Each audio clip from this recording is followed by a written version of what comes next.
No.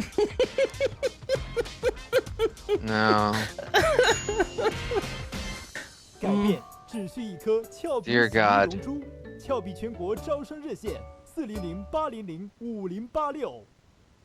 You're gonna have to bleep out that phone number.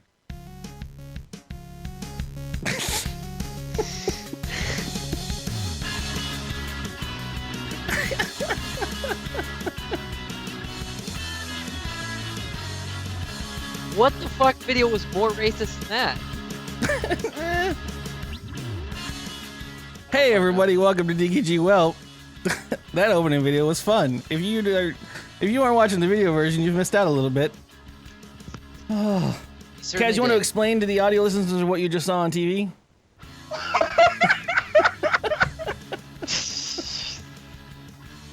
There's a good moment where I was about to be like, this explains my current relationship, and then fucking put a man in a washing machine, and I was like, all right, okay. And then an Asian man came out, and I was like, I think that's against the law. I'm not sure if it's banned. I don't know. I didn't do the research on it, but yeah, that was a commercial in China. So yay.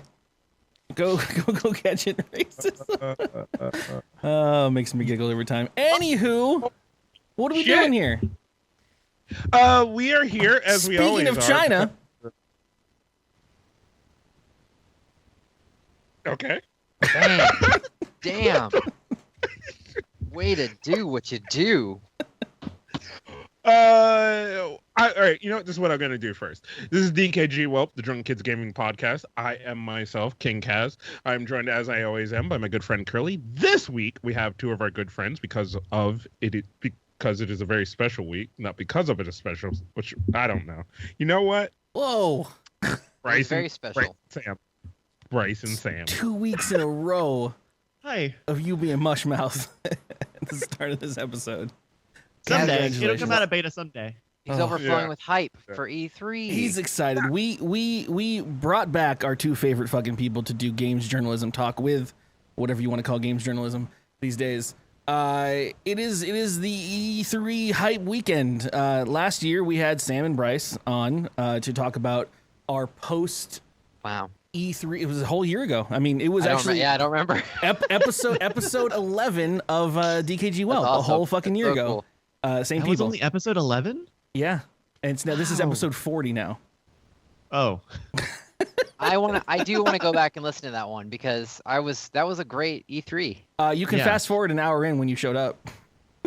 Yeah, that's true, huh? Ouch. Maybe that's why I don't remember it. No, you got there for most of it. We were talking bullshit at the beginning. Yeah, no. So the idea was that we would do a little discussion about what we had experienced from the E3 last year and what we were all hyped about. And now that a whole year has gone by, all these games that have either come out or not come out in the case of a lot of them, and what our predictions are for this year. Oddly though, this year, for those that are in chat and live watching the show, we just watched the Bethesda announcement already because it's now day zero. Day -1. Tomorrow's day 0. Today's day -1. Today is day Z. Oh, I think today's -1. No, yesterday was -1. That was EA. No, today is -1. I don't know. Doesn't matter. Today is 0 because tomorrow is day 1. Is it? I think Tuesday's day 1. Nah. No, you're right. Yesterday would have been Sony and -2. Microsoft are tomorrow. Okay, then that's technically day 0 then. Yeah, you're right. No, because Microsoft and Sony go day 0. Can I be the layman and ask how many days is it total? Actual days? It's like 2 days. How many? It takes 2 days for E3 to go by? Yeah, it's like Tuesday, Wednesday. Oh, okay. And they're doing conferences throughout? Everyone kept trying to fight who got first, who got the first position, and then they kept going a day before and a day before. So like, this is day -1. Gotcha. Okay. Today is day -1, yeah, according to Waggett. That's great. So that's why we're currently doing the show today, and it's our prediction episode, but it's also we kind of know a lot of what's already going on. A lot of stuff leaked. A ton of stuff leaked. Like, I was very surprised this year. Last year it was a lot of rumors. Yeah, I mean, I think there's only still like a couple of things left for leaks that just haven't shown up yet, but the Bethesda leaks and the E3 leak, or I'm sorry, the EA leaks, we both came home to roost. Titanfall 2, Skyrim HD. So before we go into those leaks, I was just gonna do a quick rundown. I have just a dotted document here of all the stuff that we talked about in the post show of last year. If you guys remember, Forza came out and dropped a car on E3. We were all excited about that last year. They just came out and it was like, "Hey, Forza," and then it was like, "Boom, car." Like they put a car in there. They did that. They did that last year too. Or there was a car. They put cars at E3. Well, this is our last year roundup. Right. But yeah, last year they did that. Well, Cool cars. because they had done it the year before, is what I mean. Oh, okay.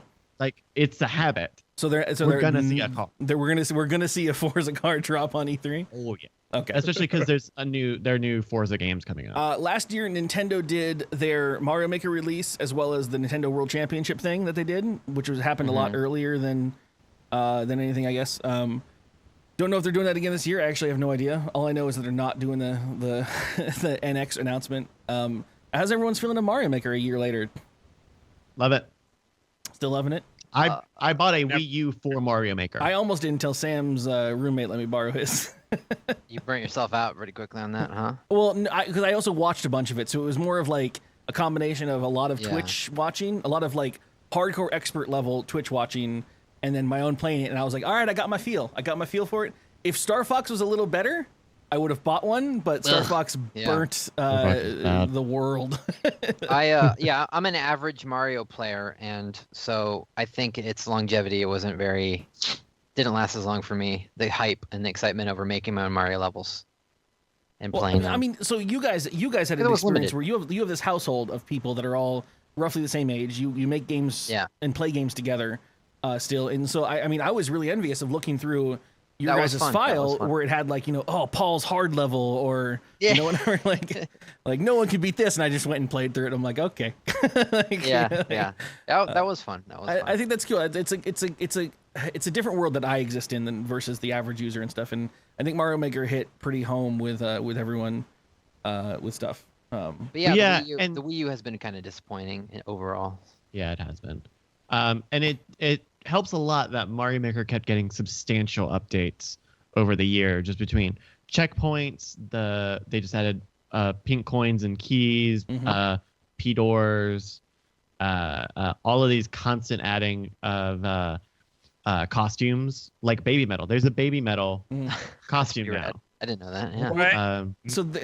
It reminds me a lot of adventure maps in Minecraft, where people were making these elaborate and using the game mechanics that are in the game because they don't want to have anyone to have to just download a bunch of modifications or anything.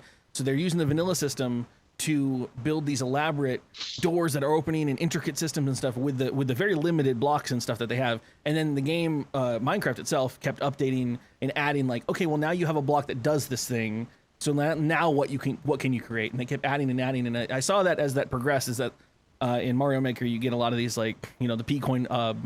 So you have to go through a certain wing of a dungeon or whatever, and you have to get a key and you have to do stuff, which is really cool. I like that. Yeah. I think the other. Well, I don't know if we want to keep talking about Mario. I mean, this is last year, right? Is what we're talking about. Yeah, I'm just running through the last year stuff. Okay, yeah, we'll move on. I don't want to keep. No, go on. Well, my first question is, Brycas, how would you consider yourself a skilled Mario player, or do you just like making maps? Not at all. And I think Mario Maker made me a little better, but I definitely had more fun making maps. Okay. And I am not one of the people who got into like super challenge, super hard maps. Yeah. But I really did enjoy just like having the option to just do sort of like a normal mode for the 100 Mario challenge. And trying to do the challenge stuff, which I never beat it. And now they're adding like super challenge mode. So the ones that are like 0.01% completed and shit. Yeah. See, I'm the opposite. Is I like those. And really? Curly's the only one that Curly is just he is far and above beyond my skill level in platforming, and I don't know if that's normal or if it's just Curly is just good at that stuff. I grew up trained for it, is what it is. I played too much of it as a kid. You're a fucking Manchurian candidate of Mario Maker. It's ridiculous. Well, I feel like I see that shit like in my mind. I'm just like, yo, jump. Why didn't you just jump there? It's easy. Fucking Neo over here. But you were over there talking again with Caroline over here when we all had the Wii over here the first time, the Wii U, and you guys were really excited about all this stuff, and I was very the opposite. I was like, I was over here like, well, give me the harder levels, guys. Where the extreme ones. Yeah, you burned through all ours. That was fun, but yeah. And I don't think one's right or wrong. I think that's what's the great thing about it is that you have all these options and that you can do with it. And Nintendo can make money off of our creativity. Yay. But the past year, Nintendo definitely has been trying to make do with the very few lemons that they've been able to grow. Yeah. I mean, a lot of time spent on Mario Maker is great for Mario Maker, but I'd like to know where some of the other games are supposed to be for my goddamn Wii U. Star Fox came out since last year, and guess what? As I screamed and complained last year, everyone hates the control system in that game. Okay, I win. Yeah. So angry. I have not been a Nintendo guy for a very long time, so Yeah. I watched other streamers literally just stop playing in the middle of the stream and just be like, "And we're gonna do something else now. I'm done with this game." Insane. Yeah, I mean, I bought my Wii U since last E3, and I got Smash and Splatoon and Super Mario Maker, but that's still just not enough to like keep me using it, and I just kind of feel like. Yeah, I feel that way. I'm just like, I wasted a lot of fucking money on this thing. Here's the thing, Bryce. Yeah. Right. The average Nintendo fan buys one of those games and plays them for the rest of their life. No, that's not the way the world works anymore. No, it is. All the people that I know that are like hardcore fuck, oh yay, woo, Nintendo fans, they're just like, I just bought Smash, and you're like, all right, what else did you buy? And you're like, yeah, Smash. But Smash. Like, okay, I'm not gonna try to generalize a Nintendo fan, but I would have liked to have had that option instead of like just looking at it, being like, well, I can play Smash, or I can play Mario Maker, or I can play Splatoon. Right. That's it. Tell you, or guys, I could not. There's a dude somewhere right you can play now Miitomo. who's just still Zombie playing Splatoon. Like, that's all he's doing is like fucking oh yeah, and then fucking ooh baby Splatoon. Looks cool. Like, Splatoon is great. Yeah. They keep doing the Splatfests, but I think major updates on that have slowed down because it sounds like they're going to do Splatoon 2. Splatoon. God damn it. I was going to make the joke that I realized it was accurate. Oh, fuck me. God damn it. Okay. What else we in? Let's jump off that. Okay, yeah. So at this time last year, Kaz was really excited in the video that I watched. Really excited about the Division. So was I. Yeah. How's that working? I know I'm going to eat crow in like 2 minutes, but how does that working out? It didn't work out at all. I uninstalled it. Outside of the beta. And honestly, I almost want to give myself like some kind of fucking award for it. Got to endgame. Ooh. And play, because I was like, it's gotta get better at endgame. It's got to be, because I had a great time. Had a great time in the beta, and I had a great time up to level 10, which is most MMOs, right? And this isn't. I don't want to call this an MMO because I hate that term for these things. Story. No, it. All right. No. Go ahead. Finish your thing. But but from 10 to 40 is the worst experience because it's just repeat, and you're just grinding the same missions over and over again. And I did it. I admittedly drank myself through it, and I got to end game, and it was more of the same shit. And I was like, all right, I'm done. I did it. I went with big groups of like hardcore dudes, and we tore the Dark Zone a new one. And we went all the way to the end and did all the crap and got the greatest guns. And it became, as I complained last year about this, it became Borderlands style, where you're just like, well, my new assault rifle's got .12 dark attack on it. Yay! Like, and I'm done. And so I just uninstalled it, and I was like, I'm done. Yeah. Is anyone in the chat still playing Division? Is anybody in the chat? Is anyone in the cast? I play it, but here's the thing, right? Like, the issue with the Division and Destiny. Hold on, Red Rum says, I still log in once a day to roam through the dark zone for 15 minutes and do a mission or two. Not sure why.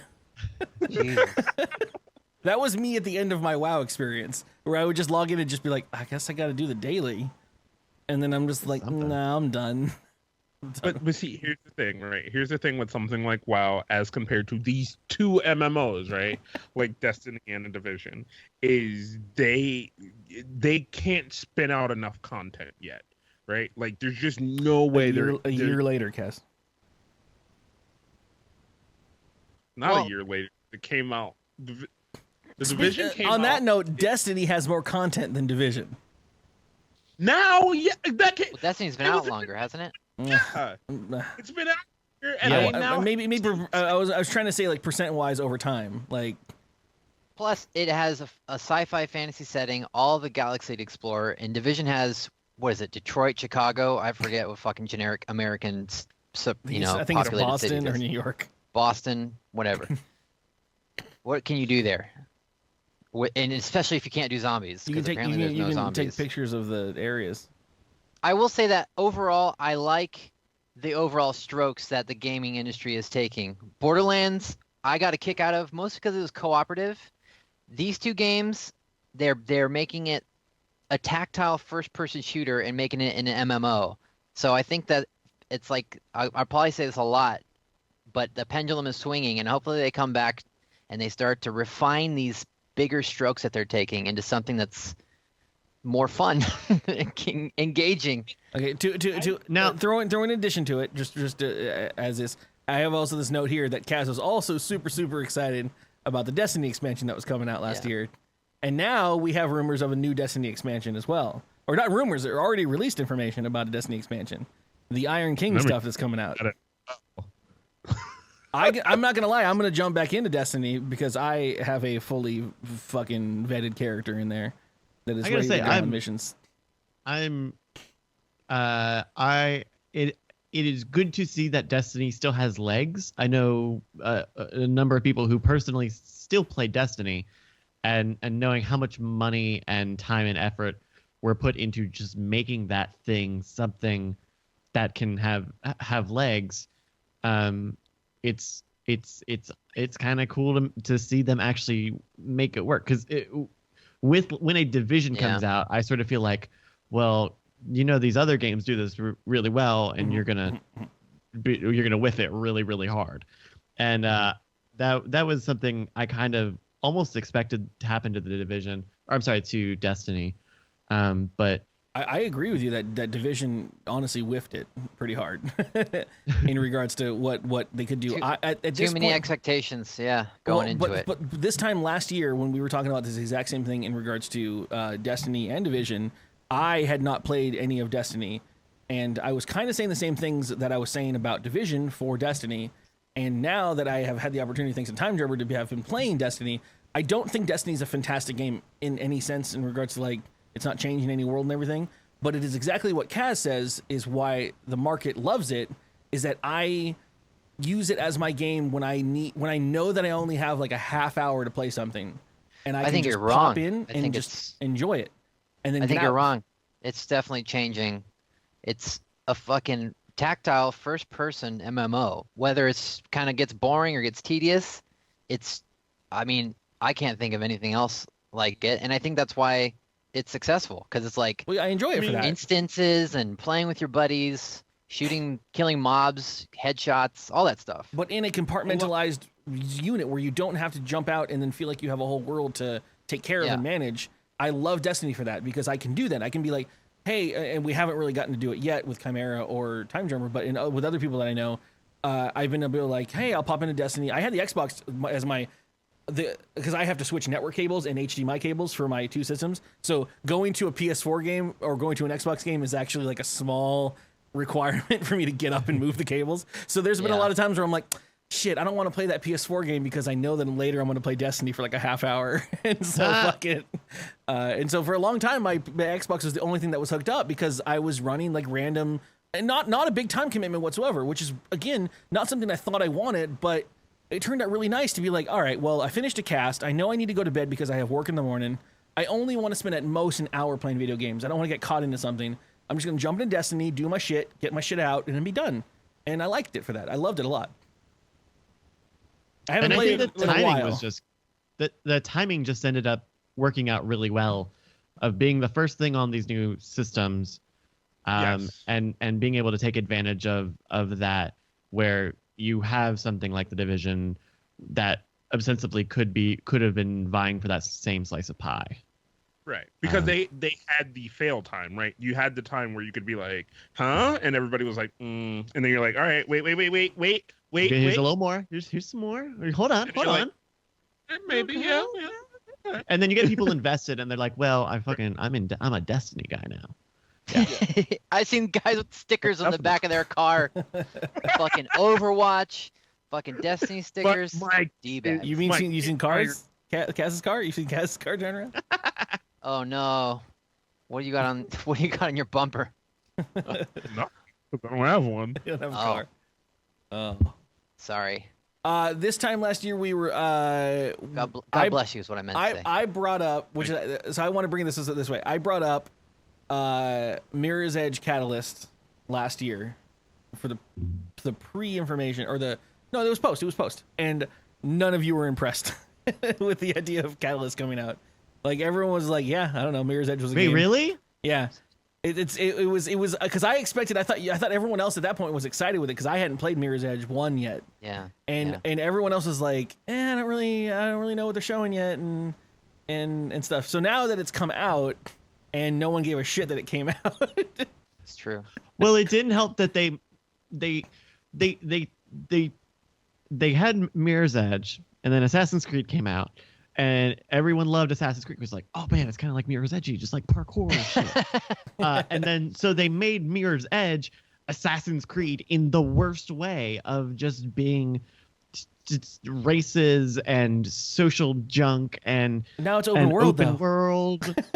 I don't know. I watch gameplay video of it, and I'm like, you're going in the same hallways a lot. Like at least the one thing you can give to the first Mirror's Edge was, there is some free formness to it, and it wasn't super repetitive, which is something Mirror's Edge 2 now with backtracking.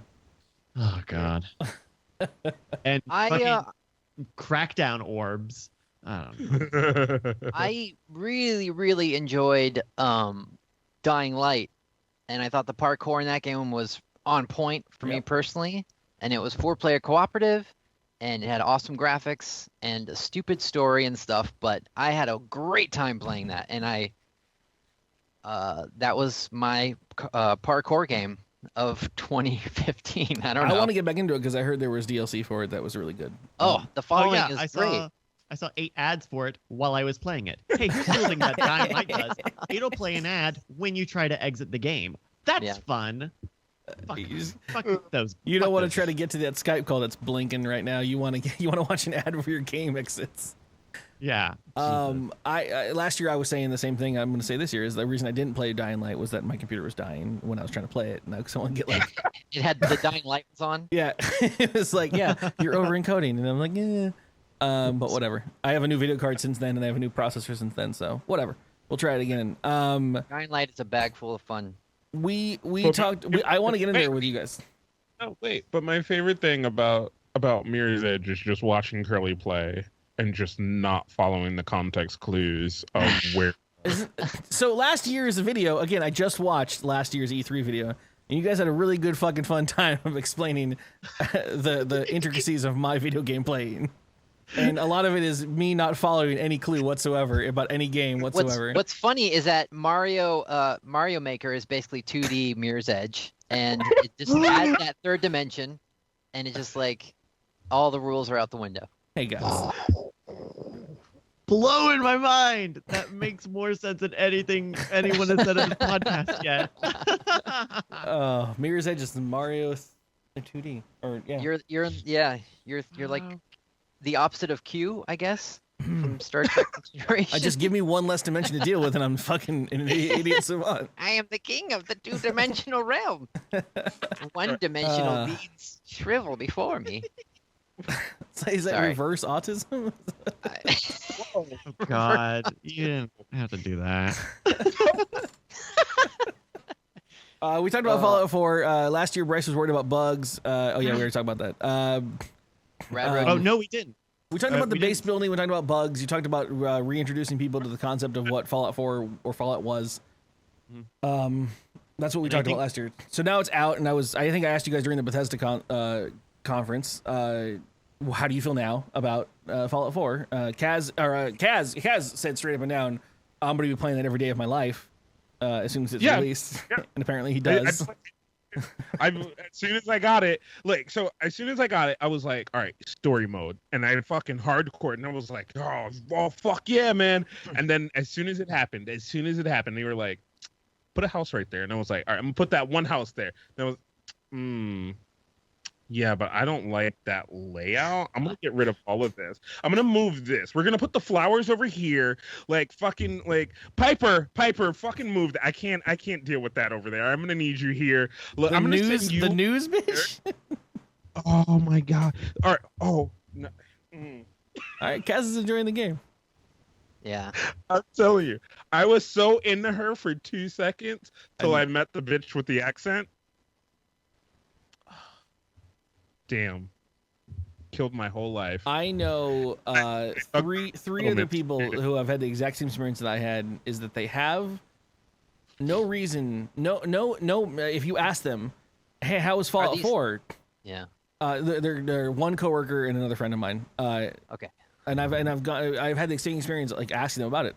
You ask them how'd you enjoy Fallout 4? Oh my god, that game was great. Holy shit, I love that game. The game was really fun. How far'd you get? Oh, like I don't know, like the city maybe. I got to the city, or I got to the whatever, and like, oh, was you gonna finish it? Oh shit, I haven't played it in like months. and then it's like, oh, well, did you uninstall it? And like, no, it's still installed. I just haven't played it. And that's literally where I am. Like I have no explanation why I haven't finished it or gone back into it. It's still on my hard drive, taking up all of its space. How about because it's the same fucking game? I had a very similar experience. I stopped playing right when you found a secret facility. And like I stopped playing at the major twist of that game. Because it was still it not only was it still Fallout, which is like, that's a good thing, right? You give me more Fallout in a Fallout colored package, and you can't lose. Except it's like, it was a lot of literally the same brush strokes of the previous games, with the additions to the systems, whether it's the settlements, which like from the beginning I was like, nah, I'm not. It is just, I'm not going to invest enough time to get a positive response out of settlements. That just screw that. The crafting is like, all right, I guess. But you know, they changed they got rid of perks. They changed all the leveling systems, or perks and abilities, whatever. They shuffled all that stuff up, and it's really weird. So you're saying it's the same game, but you're listing all stuff that is new and changed about it. For the negative. Yeah, you're I'm saying narratively it told kind of a very similar story and told a lot of the same stories. Yeah, about a post-apocalyptic world. Right. But I mean, like, very specific stories that I thought that the USS Independence story was literally the rocket story from New Vegas. Like, it was just a lot of, I felt like what I was getting. Instead of you finding your dad, you find your son. It's a whole different world. A lot of what I was getting was just wasn't interesting to me. I just thought it wasn't going into many new places other than trying to augment these systems a lot of times for the worse, like the dialogue system and the perks and leveling. What about getting power armor in the first 5 seconds of the game? I liked a lot of the elements of the story. I thought it was That's fine. the whole starting. First of all, being a married couple, having your son. I mean, yeah, I guess it was kind of like, the emotions was kind of forced, but the cybernetic stuff. When the first time I went into the glow or whatever it's called in this one, the glowing sea, I was not expecting it, and I love the unexpected, and going in this completely different direction, and I don't know. I've played I think every Fallout except for Brother I to don't know Steel or anything something like about that. this glowing sea here. It was a cool change of pace. It was kind of Yeah. like an Oblivion when you go into those Oblivion gates. It was just like a complete shift in tone. That it was just like, I feel like the game. I don't know. I like that the is I like true. the I mean, story stuff. I will say that walked in glowing sea yesterday. I didn't need my yeah, son to be the- kidnapped though. I guess to go explore the Because you wasteland. immediately forget about that when the game starts. We were playing for a while, and it was like, why am I dealing with fucking the orc in the tower when my son has been kidnapped? But Brycas, what it sounds like to me is that maybe New Vegas had, because I didn't beat New Vegas entirely, but a lot of the stuff that they did in New Vegas was really really fucking crazy story wise. And this is kind of like, pretty tame. Robots, AI, do they live, and all that stuff, Yeah. I will say of the new ilk of Fallout 3, New Vegas, and 4, right? Like story wise, New Vegas I like a lot because it is all emotionally connected to you, right? Yeah. Because it is literally just somebody tried to fuck you over, Chandler. and somebody I know tries what you to mean. I know fuck what you mean.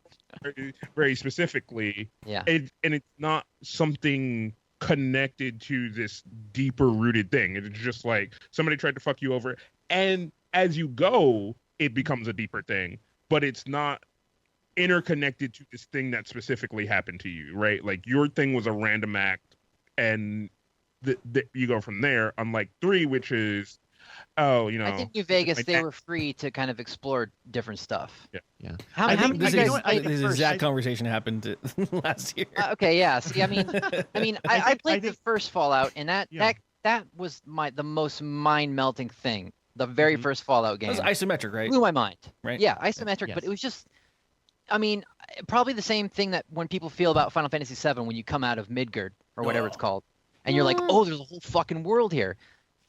Fallout did that as well, and when I played that for the first time, it blew my mind because I had never done anything like that, and it was completely a mystery. So everything after that first Fallout has been, a wasteland, and I want to keep it relevant. Expected. I want to keep it relevant to E3 in regards to like Okay, updates yeah. and whatever. So that being said, we just watched the Bethesda thing.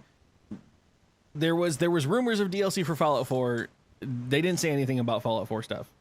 They did. Well, I mean, what? Like, Contraptions. oh, you're right. All those other extra. They did say a Yeah. lot. Shit, fucking sorry. I didn't. I Yeah. didn't. So you're gonna.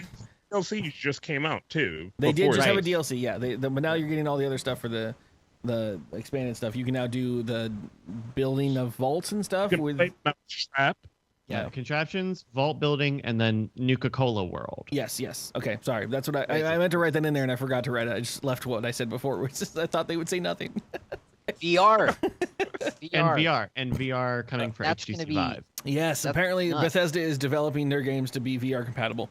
So if we're talking about predictions, because assuming this is going to be on track for 2017, is this going to be the same SKU upgraded to work on Vive, or is this going to be Fallout 4 VR edition?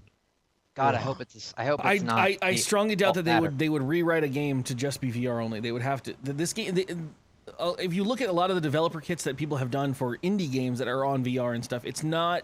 I don't want to say it's not a lot of hard work. I'm sure it's tons of work, but it's not unfeasible to make a game that is already developed into a VR compatible thing with all the API kits that are out for the VR these days.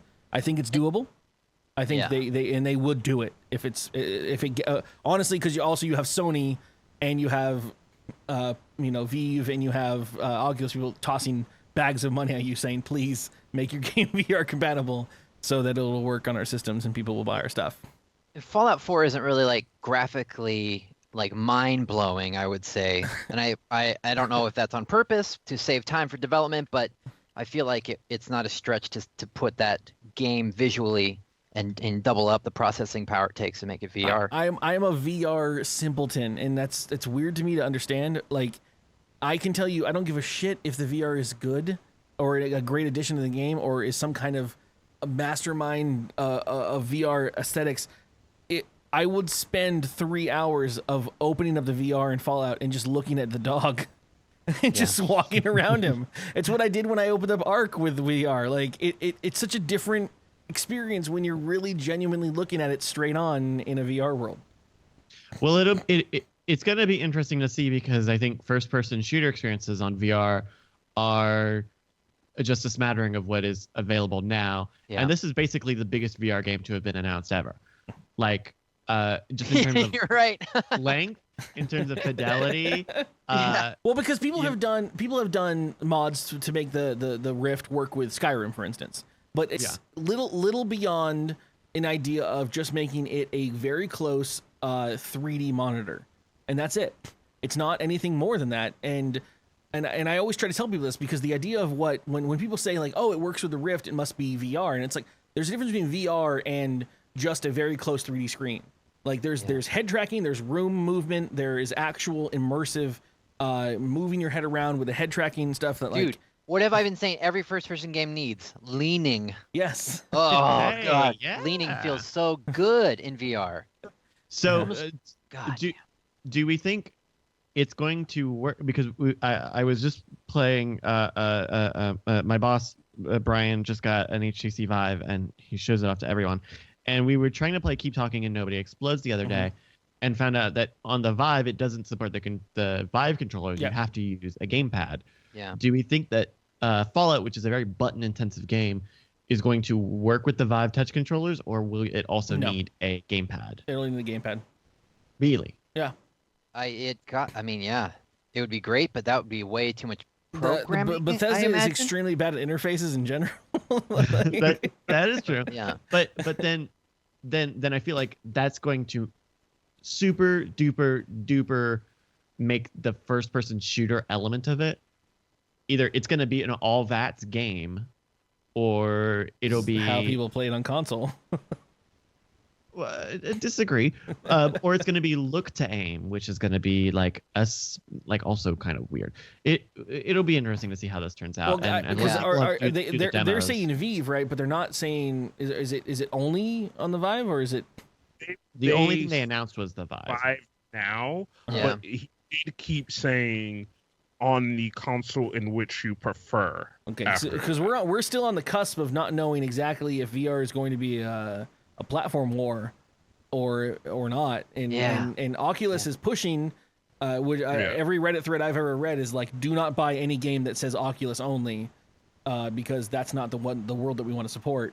And so no one really knows at this point if it's going to be this weird platform where it's like Betamax or VHS, guys. What do you want? Probably will be for a little bit. Right? The thing is, I mean, it doesn't support anyone except the winner, I guess, right? So it doesn't do any good for anyone except the winner. That's all that this industry knows, though. Is that weird competition or something. There's always room for change, Sam. You mean for like acceptance for people forgetting the bottom line for people to understand the tragedy of the commons and understanding that sometimes doing what might not necessarily support you the best if you're the winner will support you the best if you're anyone in the group. But I will say this as the person who normally poo-poos VR, with put it on your head. Shut up. With something like the possibility of a really cool fleshed out world like Fallout as a possibility of just being able to just walk around it in VR, it made me think of other games that I would just I'm gonna throw a prediction. I'm gonna throw a prediction right here. I can't wait to put Kaz in VR and have him walk around a world that he knows and loves in some other system. It may be Fallout, it may be Skyrim, it may be something else. But I want him to walk around, and I want to just stand in the background while he is screaming his little girl voice off about how happy he is about every single moment. Oh my God, I can see everything. Well, if you let me finish, what I was gonna say is, I'd be really interested in walking around in Grand Theft Auto. Oh, Like, Ooh. you know, PlayStation it's got all the first person 4.5. stuff set up, right? Re-release Grand Theft Auto 5 for the PS 4.5. Definitive edition. We'll get to the PS4 4.5 stuff. Again, let me run through these previous stuff. We talked about Star Wars Battlefront last year. It was being announced. It was hyped out the ass. Didn't play it. Don't care about it. Play No one seemed excited about it. I seemed excited about it during the videos, and only because I said it was the first Star Wars game that I'd probably actually play. What? You never played the only one I played was the fucking the racing one on the 64. Pod racing? Pod Pod Racer? racing, yeah, which was a blast. Annie. But that being said, what I found funny, because actually someone was bringing this up when we were talking about it earlier during the EA stuff, is man, I forgot about the game. Like, EA was talking about their new Battlefield game, which we'll get to. It doesn't in a bit. matter. They made their $1 billion, probably. Everyone was hyped about the Star Wars game, and holy fuck, it passed me by. I was like, I can't wait to play it. It's still in. If I go over and open up my other dock that is like upcoming games to play, it's one of the earliest entries, and I still haven't touched it, and it's just there in the corner. And I'm like, when did I just decide to pass that up? So Fucking Star Wars. what EA announced today is they're doing another one? Is that what I understand? They said they're going to be. Actually, they announced a bunch of Star Wars stuff coming out. Right, and I wasn't sure if that was another Star Wars Battlefront or some sort of update to the. I wrote here. It said I said I'd actually play it, and then I said Kaz said I was wrong. So it turns out that was right. I wanted to play it too, but then I didn't. I don't know what happened. I don't remember because I don't care anymore. I just what happens to me is Star Wars is very bland and generic sci-fi in my opinion. And so the hype of playing in the world was almost like playing something new in VR. But as soon as it washed over me and I realized, oh, it's just Battlefield with Star Wars skin, then I was like, oh yeah, this stuff is not my bag, so to speak. That's just my feelings on it, though. I don't know what the rest of the world felt. So Motive is working on a sequel, Star Wars Battlefront. Okay. Yeah, they showed a bunch of like it was all jumbled up in like one big video, and it was like, here's Star Wars, and it was like very many different engines, and I was like, well, I don't know what you're showing me because I don't know anything about the universe of the games.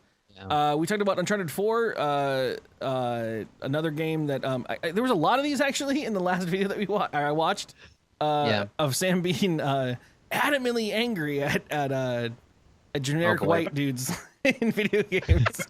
So Uncharted 4, you immediately opened up with the fucking anger at that they showed that the demo where you could choose any type of character. It was just another generic white dude. But you also said you're passing this game. I played it. I played on the stream here, and I heard it was really good. I enjoyed it. It was a nice end to the cake of the Uncharted world. Thank God. End to the cake. I think you've become a mark. I think you've become a mark over the years for the Uncharted games. I don't know, man. What does that consist of? Well, so I didn't. I mean, I've told you. I told you this last year. I didn't like 3. I hate the combat system. To like those games. And I felt like 1 was fantastic, but the combat system sucked. 2, the only reason I kept going, even though the combat system sucked, was that the story was great. 3, I wanted to kill myself because I thought I wanted to stop playing the game. The game was horrible, and the story wasn't enough to keep it going. And then 4 came along years later, and I was like, you know what, I'll play it to end the whole thing. And I feel like they did a great job to bring it back. They made the combat system less shitty. They made the story great, and I think I enjoyed what Uncharted can do, or Uncharted, but Naughty Dog can do for the. Again, they write characters real enough for me to love, and I think they did a great job with it. I think for you, even in being displeased with an element of the game of Uncharted, you are so invested in the story of Uncharted. Sure. You know, and the people really get it to me. Yeah, and it's the same way. Like I've come to detest all the gameplay mechanics of The Last of Us. It's an okay story to me, but if there was ever more Last of Us, as there was, like that DLC, I just didn't care. Would have been a better movie. Because I just don't care. I am a fan of The Last of Us, but I'm not a fan of it for the gameplay stuff. I'm a fan of the fact that Naughty Dog knows how to tell human stories, and I think that they can make a better movie. And I've always agreed on that point. Like, yeah, I guess I can't disagree with you with that. Although I get bored with that stuff, and I actually preferred the gameplay of Last of Us over anything else. Really, over the story, over the story, yeah. Yeah, the story. Not done with it, Sam. I was just like, well, because I told everyone, like, Last of Us isn't a great game. It is a great story. It is a great experience, but it's not something you need to play because it doesn't do anything for a gamer. It doesn't do anything for a gaming genre or gaming as an art form. It just, I don't know. In that medium, it would be like, I don't know, reading a book and being like, well, it'd be a better movie, or reading a movie or watching a movie and seeing it be a better book. I think the gameplay certainly, the gameplay on The Last of Us definitely, like, on reflection, I can see where the gameplay serves to make you immersed in the story, but not necessarily. You couldn't take out the story of The Last of Us and have like really gripping gameplay experience. You need the story element and the immersive factor. But switch that to really. That. Uh-huh. It's stealth. There's no more tense, gripping gameplay. You could take out all the gameplay though and have a great story. Evil Within took out the story and had the stealth survival horror gameplay, and that was like the best. Fuck the stupid whose daughters, whose wife, and who got killed now. A lot of the time that I ended up coming to the realization of with The Last of Us was I would do a lot of the stealth bits, and I would be like, and I initially just straight in went and played the game on hard, and I was like, if it gets too hard, I'll pedal back. And there were a lot of moments where I'm like, I get into a situation, I'm like, oh, I'm gonna get punished for that, and like gameplay wise, I'm like, I'm gonna get fucked here, and like waiting for that moment of like, here's where the game is going to now be like, you fucked up, and I'm gonna slap your hands, and it was like, oh honey, no, let me just, I'm gonna make the enemy walk this way, and then make it just look, like, so you don't have to worry about that. It's okay. You're good. Some of those stealth moments. Story. Like, some of those stealth moments, man, I just like. I think I played on easy, and there was a point where I couldn't comprehend how you could do it on anything harder than the mode that literally shows you where these dudes are. The trouble is I live stream that, so I got nothing but people like Kaz are yelling at me going, "You're just a fucking idiot. You're a fucking idiot." And I'm like, I don't know what you want from me, game. I don't know. And I attribute it to being a bad gamer or whatever you want, but it's not a good system that Naughty Dog has for game like play. I thought the stealth stuff in Last of Us. I mean, I don't want to keep harping on this stuff. I mean, should we move on? I mean, I can. Well, the last thing I want to say is that I had the experience of wanting to share the story of The Last of Us with a friend of mine, and her and I sat down and watched. If you Google it, there's a bunch of people who have done it. The movie version, quote unquote, of Last of Us, where they take all the good cutscenes, not all the good cutscenes, all the cutscenes, all the accidental story stuff that you can find, and in-game fighting stuff as well to make it like a concise storyline of a movie. It's about 6 hours long instead of the 16 hours you play in the game. That's where my problem is. I got off mastering the gameplay stuff, and the cutscenes would dry me out in between like doing all the stuff. See, I found I think that must be it. I found the mastering of the gameplay stuff boring as fuck, and I hated it because I was not good enough to do it. I was not good enough to do it. And so I didn't feel like the gameplay could be mastered. I felt like I was kind of getting these arbitrary elements that I wouldn't get any sort of return on being good at that part of the game. Yeah. Like I as far as the action stuff goes, I remember that the action more than the stealth being something that I got better at and enjoyed more because the stealth was, I was so bad at the stealth, it was just all tension, and eventually that tension went away because like, God, Tensions I just and need then to ladders, get through this and then bit. ladders and ladders and ladders. And then Well, and we're still pallets. talking about it, I guess. And Yeah. and there's no, I mean, is there going to be a Last of Us 2? I mean, is that No, there will be at some there point. is? There's going to be. Okay, I don't know. I haven't. There- I think thought it- it was- I've I got think nothing in right the rumor now- train, but Well, what a stupid fucking title then, isn't it? well, talk about like no, Final that's not the Fantasy too, title. but That's not what the title means at all, Sam. It's I think it's going to be like a separate universe. Yeah. It's going to be a different time period in a different universe. Not maybe not a different What, universe, the but different people. 1800s Yeah, but time period. different Never mind. existence. I don't care.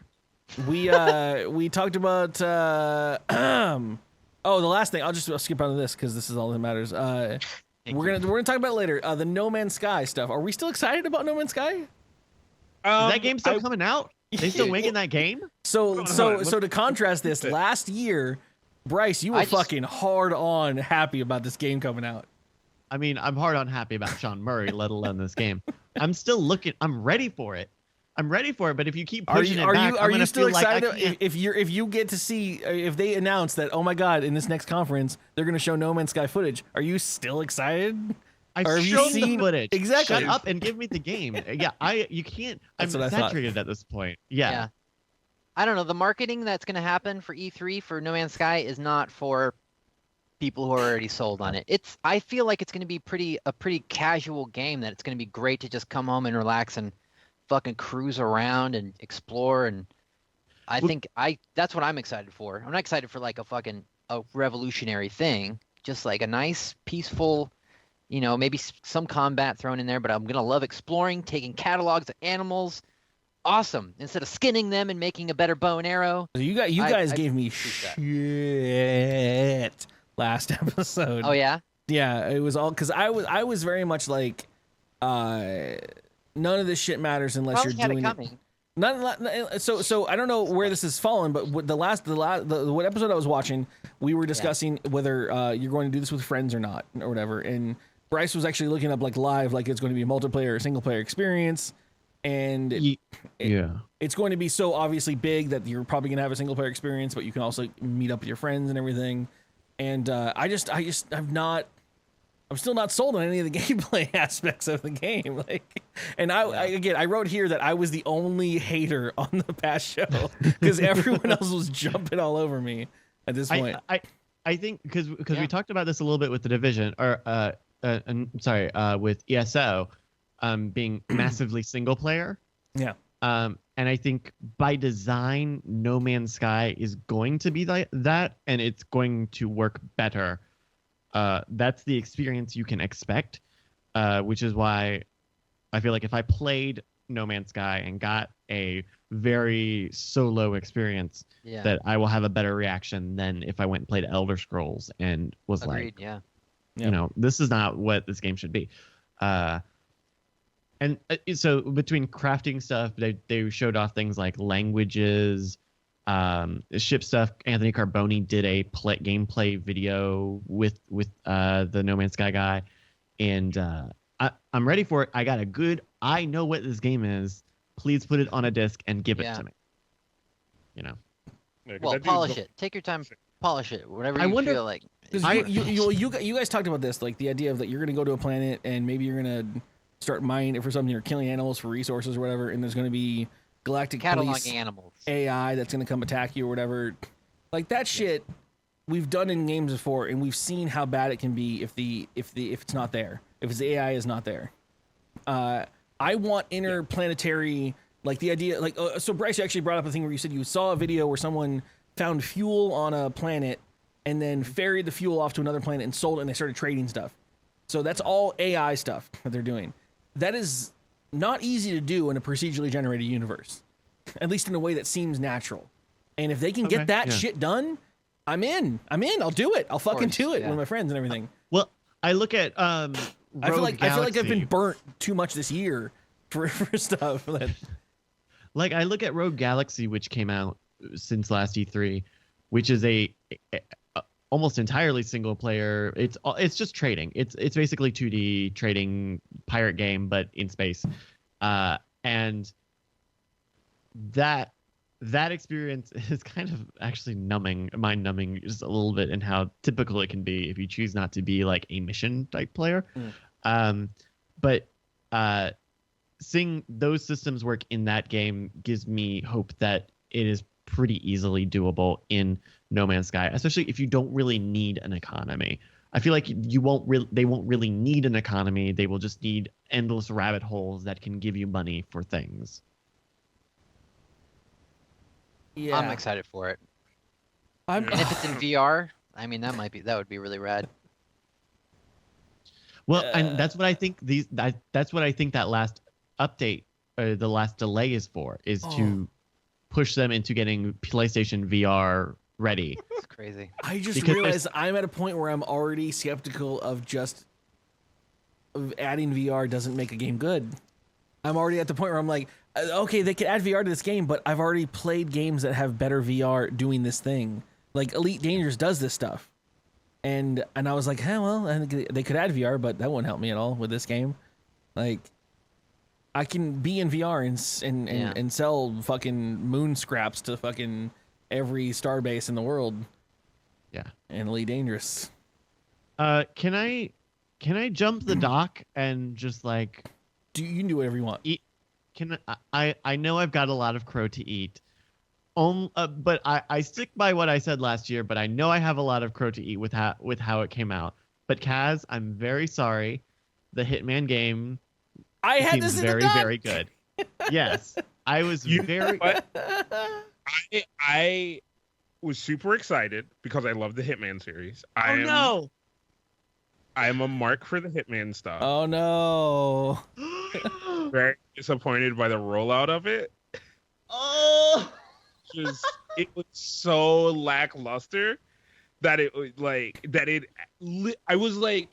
they're not gonna literally roll this out episodically. They're not gonna do that. That's fine. I brought this up because Bryce was so mad about this, about Kaz's fucking early buying of the Hitman Online game, which had no information on Steam. Oh man, no. Yeah, that's what got me, is that we know nothing about this stuff until basically it launched. And there was no pre-order bonuses, so you didn't actually have to give your money to it. I think that's fine. I think that ended up being okay. I understand the frustration, because this game started coming out in like January or December or some shit, and it's still only like half the way out. But and I unfortunately have not had a chance to play it, but I'm very excited to take a crack at it. Copied from my doc. Bryce was very concerned about Hitman Online pre-order.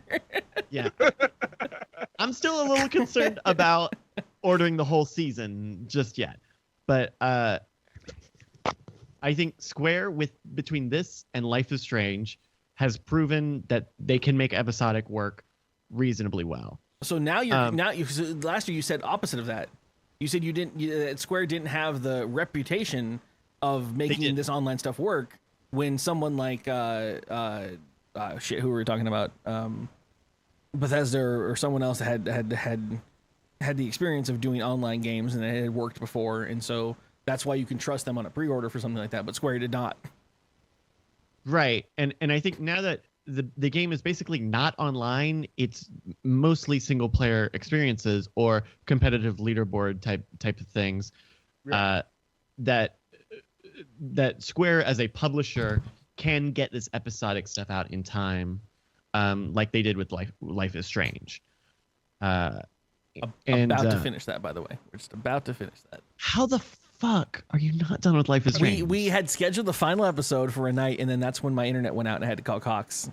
Oh no! And so we couldn't stream it. So we knew that we were going into like a break where Sarah couldn't be over for like 2 weeks. So I'm just sitting on the fact that I'm like, we were fucking one episode away from the end of it. Like I got to shit. I mean, I don't know if you guys remember what happens in episode 4 and everything, but like shit's hitting the fucking rolling fan, and I'm like, let's get this shit done. And episode 5 hits the ground running with a lot of that stuff. So it's like, I feel so bad for you. Yeah, I'm stuck there right now. I don't care for that game, but you can not talk to me anymore, Kaz. Episode 2 and 3 were hard to get through. Trust me.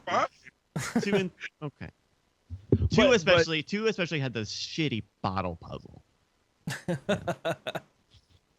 So that's pretty much all we covered before. I wanted to bring in stuff that's already been announced. Just quickly run through them. If you want to talk about them, cool. If you don't, whatever. These are the things that have already been announced before E3 came out. Injustice 2 is coming out. Is anyone excited about that? That is superhero stuff. There's Batgirl. It's a fighting game. Supergirl, blah, blah, blah. The DC fighting game. I don't know which is which. Hold on. All right. Excuse me.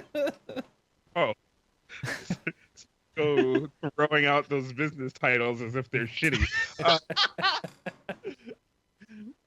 It's a fighting game, and I'll speak for the panel. No one here is black enough to care about fighting games. So is that a strictly black thing? It's pretty predominantly a black. I'm just now realizing that. Huh. All right. Yeah. A little bit. So yeah, it's Mortal Kombat with a DC overlay. So unless you're really into fighting games and you're really into DC, you're not gonna care. Mm-hmm. When I played I got Injustice as like a part, like a PlayStation Plus thing, and when I playing through it did not feel like the type of fighting game that would have long legs. It feels more like an arbitrary sort of fighter rather than something that is technical, like a Street Fighter or a King of Fighters or something that. Well, it just happens. You're listening to Drunk Kids Gaming. Sorry. Yeah, you are. The thing, like the very specific thing about like that is it is literally a fucking overlay for Mortal Kombat, like it is nothing more than here's Mortal Kombat and that system that with this, like that's all it is. It's a fucking new game plus for Mortal Kombat, and like they're just really fucking rolling with it for some reason because it did really well. So I don't blame them because it did a lot better than they expected it to, for what it was, because people got really excited about it, even though they got mad about the fatality thing for like 2 seconds. But outside of that, that's it. I agree with you. It's one of these things you're not going to care unless you are literally the mark for that game. Well, yeah, a lot of these DC comics, like Marvel comic stuff, you have to be. I don't know. I grew up thinking that was superfluous of being a nerd about stuff. Like I would eventually somehow know enough about Superman to give a shit and be able to talk to the kids about Superman, but I don't at all. I can't. And I try. And I don't even try anymore at this point. So the next thing was Watch Dogs 2. Yeah, that game that no one cared about is getting a sequel. I already hear people. People are already sold on it. Stop. All right, Bryce.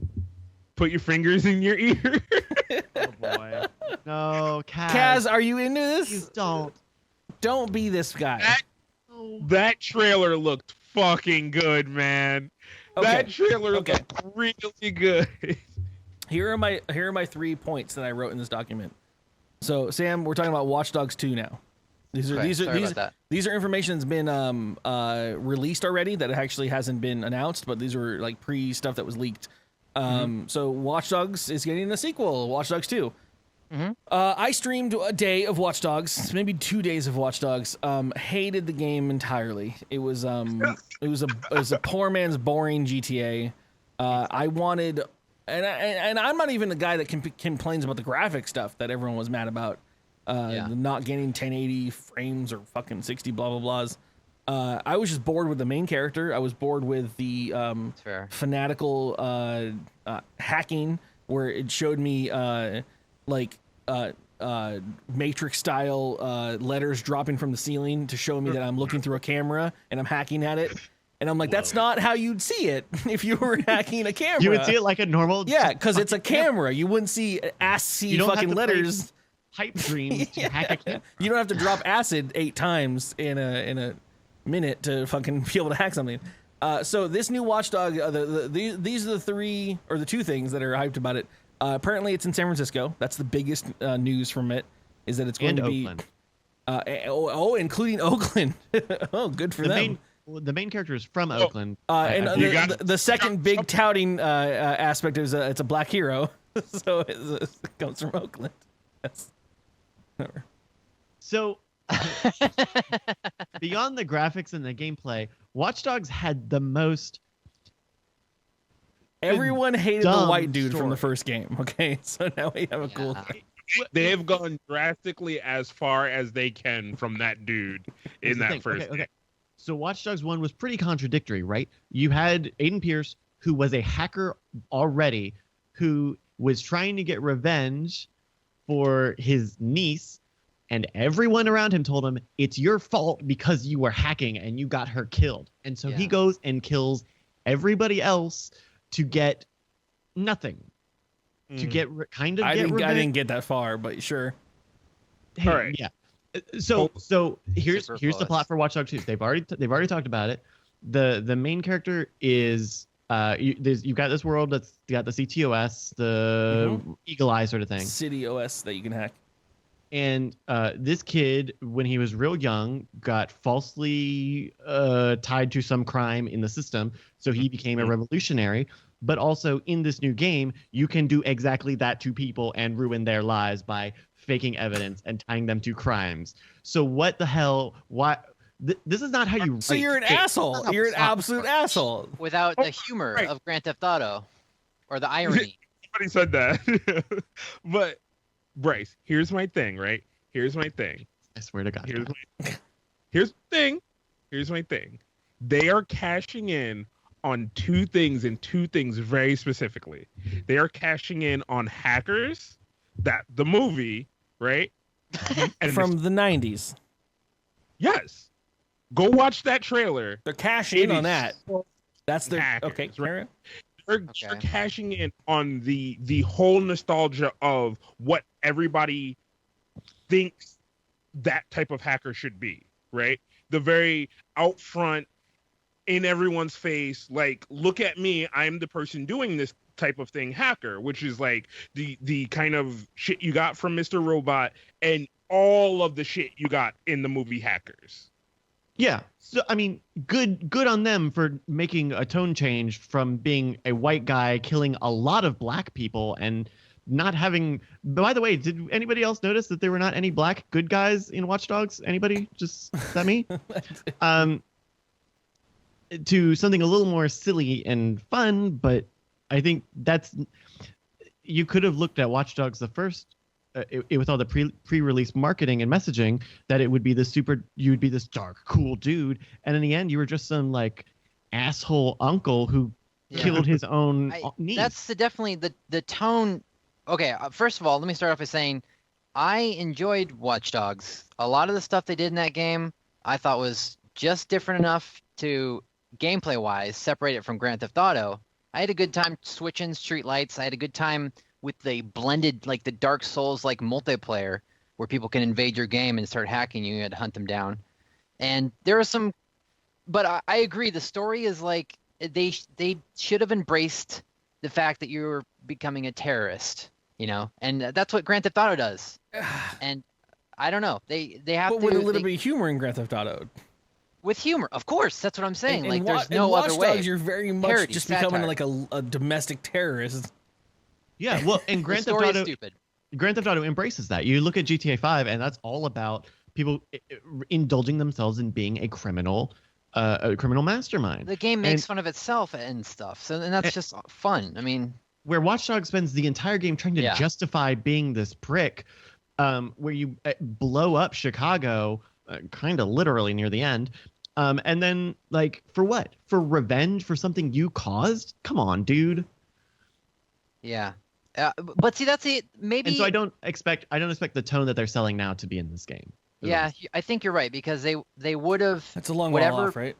whatever marketing they've put out already doesn't show any sense of humor or self-awareness, and Well, I they, think it shows. it shows it as like look at this geeky guy with he's pulling out his laptop and he's the trailer shows nothing. The trailer shows nothing. The biggest points of the like 7-minute trailer video are it's in San Francisco and the hero is a black dude. Now, there has been gameplay footage that has come out. It's like 20 minutes of footage, and like I think like one of the big things is that they added parkour-y kind of stuff where Watch Dogs 1 was very much like a GTA 3 kind of. You're going to be on foot a lot of the time, dude. You're not going to get a lot of mobility. You're either in a car or you're going to be stuck in an alley somewhere on foot. And so that could probably work, I guess. But that's also the kind of thing where you can stage those in very specific ways that they look very dynamic, but end up being kind of really samey when you get the final product. So I have very tempered expectations for Watch Dogs 2, like I did for Watch Dogs 1, especially having played Watch Dogs 1. Well, they're not going to show very high graphics in-game engine stuff, and tout it as the greatest thing ever. I think I don't want to jump. I don't want to jump off topic too much. Feel free. But maybe just hinting at. I saw just recently. I think it just came out today. A new trailer for the story of Mafia 3. Yeah. And I feel like that trailer nailed the tone. It is gritty. It's fucked up. People are gonna die, and it's not glorified for anything besides people getting killed. I'm gonna swing that neck on that one. Yeah. Yeah, I think they nailed that. They nailed the tone of that. I put that a little later, but we can definitely talk about that. The Mafia 3 ads that have been going out on Twitch and on YouTube and everything. I'm an ad skipper for sure. Person who hits that button as soon as they can. But the Mafia ads that are like 3 minutes long, I've actually stuck with it. Been like, oh shit, what the fuck is this? And I've been intrigued. And I know the original Mafia game. I remember Mafia 1 was one of the early games that I played back in the day. Amazing. And I never really amazing experience. I it's one of those things I never actually attribute to I don't list into my things of like amazing things, but it's there. You bring it up and I'm like, yeah, it was great. That was a great time. And this shit that they're putting out makes me excited for the Mafia 3 stuff that's coming out. Yeah, what I'm saying is Watch Dogs could take a hint and say like you're playing a fucking shitty character. You're gonna kill people. I mean, even Dishonored could take a hint too. In my humble opinion, is that you're make going a to dark character and it could be okay. You don't have to make them have redeeming qualities. Yeah, don't make justify them a bad guy. Yeah, The game is called Dishonored. Yeah, I don't know. Ubisoft has trouble with anything that's not a rabid rabbit. Yeah, I mean maybe this is the overarching thing of we need different types of people with different perspectives on the world making games because it's getting old. God damn it, the French people are fucking every game up. Yeah, I mean they should know. The stuff I've heard about Mafia 3, as far as it relates to like race and stuff, seems really interesting. Of like playing a black character in a time when discrimination and segregation are huge cultural norms. Well, and Mafia is very much about family connections, and watching I can't explain the trailer because the trailer has such a great timing for release of information and everything, and so it gets you really hyped up in the feels of like what it feels like to be a person in a time period where you're just trying to fight for your family. The lead character kind of looks like Muhammad Ali a little bit. Accidental. A little bit. Whoopsies. So, but the other thing that really pulled me in, like you said, Curly, I'm very much fucking there's that skip button. But the first time it pulled me in it seems like one of those like not of that ilk, but when they tried to do like the remakes of them, the like kind of black exploitation movies where they tried to make them really actiony and kind of serious, but still have that cool thing to it. Where I was just like, wait, what? What the fuck is this? And I was like, oh, it's Mafia. And then I went to go skip again, and then I'm like, but wait, what? Yeah. It took a couple of views for me to get fully into it and then watching them. I'm playing Mafia 2 right now, and it's a little bit of a snooze, if I'm being completely honest. The driving, all the stuff, it's like the Italian Mafia. I'm excited for something a little bit more high octane and Django Unchained would be a great game to play, but maybe that's not gonna. Jamie Foxx can't be bought. I don't know. He did that in Miami Vice. It's not gonna be that. They're not gonna focus. They're not gonna focus on like heavily on the racial stuff. It will be there because that's what it was. You know what would be good? A goddamn Red Dead Redemption 3, and then you put a fucking black guy in. That would be Hey, we're getting there. That's later. That's okay. That's a great idea. So the next thing that's announced that's already been shown on stuff is that Horizon Zero Dawn, the cool video that we were all enamored with last E3, with redheaded tribal chick and dinosaur robots, and all that stuff that we that was touting. That we everyone loved it. Everyone blew their minds and were like, new IP, holy shit. We're just starved for news. Yeah, so that's been delayed till 2017. But so they actually gave a new trailer about it that discusses the new trailer is actually kind of good. It shows a little bit of what we saw before. Let them make a good game. I mean, that's great. I don't mind. This is from Guerrilla, who was making Resistance games for the past Killzone games. Killzone. Even worse for the last decade. So they announced, or they didn't announce, but in the trailer that they put out, there's a lot more information in regards to because everyone's kind of like, what is this world? Where are they in the history of humanity and blah blah blah. And they just basically had a lot more focus on the fact that the person you're playing, they gave her a name actually too. It's like Arin or Alloy. Hillary Clinton. Okay. Her name was like Alloy or something. And it's like, oh, you know, she's like, where am I from or whatever. And there's a lot of like discussion about where her history is and how she came to be in this tribe. So, you know, who knows? I'm excited. It's another thing. It's another like after Dark Souls came out and I'm like, this is what the next Zelda should be. Now this game's going to come out. I'm like, this is what they should be doing with Zelda. Like, let's grow up. Let's fucking flex our muscles a little bit. Let's make it a dark version of Zelda. Oh wait. Yeah. So that's coming. It looks sick. I like the world building that they've done with it. You get a lot of Nier vibes. I don't know if you guys played Nier. They got a sequel coming out, which is like it's kind of this primitive sort of world, but in the timeline it actually takes place after this. Yeah, it's techno primitive. It takes place after a post-apocalyptic event. It feels biblical almost, like watching it and just seeing these huge it's things. Very Battlestar Galactica. It's different. It's so different. Yeah, it's Battlestar. Battlestar it gets me going on that. I don't want to play Monster Hunter. So if this cannot be Monster Hunter, then I would probably be in. I don't know. I kind of want to play Monster Hunter. I'm sorry. Monster Hunter is a tough sell. It's a tough pill to swallow, but it just needs that. If it just needs that part where we'll see what happens. I'm excited for it. If they can keep it like 1-to-1 looking like how they do, then I don't know. Because I love on the cuff, tense, thinking outside the box. Like, oh, I can use this to take them down in this way. I can use my environment. I can do this. I got to find the weak spot. What they showed is, I think in this one it was a little different than the original trailer. Was that you had enemy. You had like native robots, right? Like animals that were running around doing their own thing, like eating the grass and whatever. And then you had stupid computer. This one showed like enemy red copper, rusted robots that were attacking the players, and also another faction of humans attacking the player as well. Awesome. And so who knows what the fucking world is all about at that point. You know, you might get people that have discovered something that they want to try to keep you guys away from or whatever. And also they actually showed like the person feeding a AI animal thing some of the energy or whatever, and like those were good animals on their side or whatever. So. It just goes to show you like the disparity between whenever you set a game in like modern constraints, you have to make it about this ideological warfare that is somehow manifesting physically.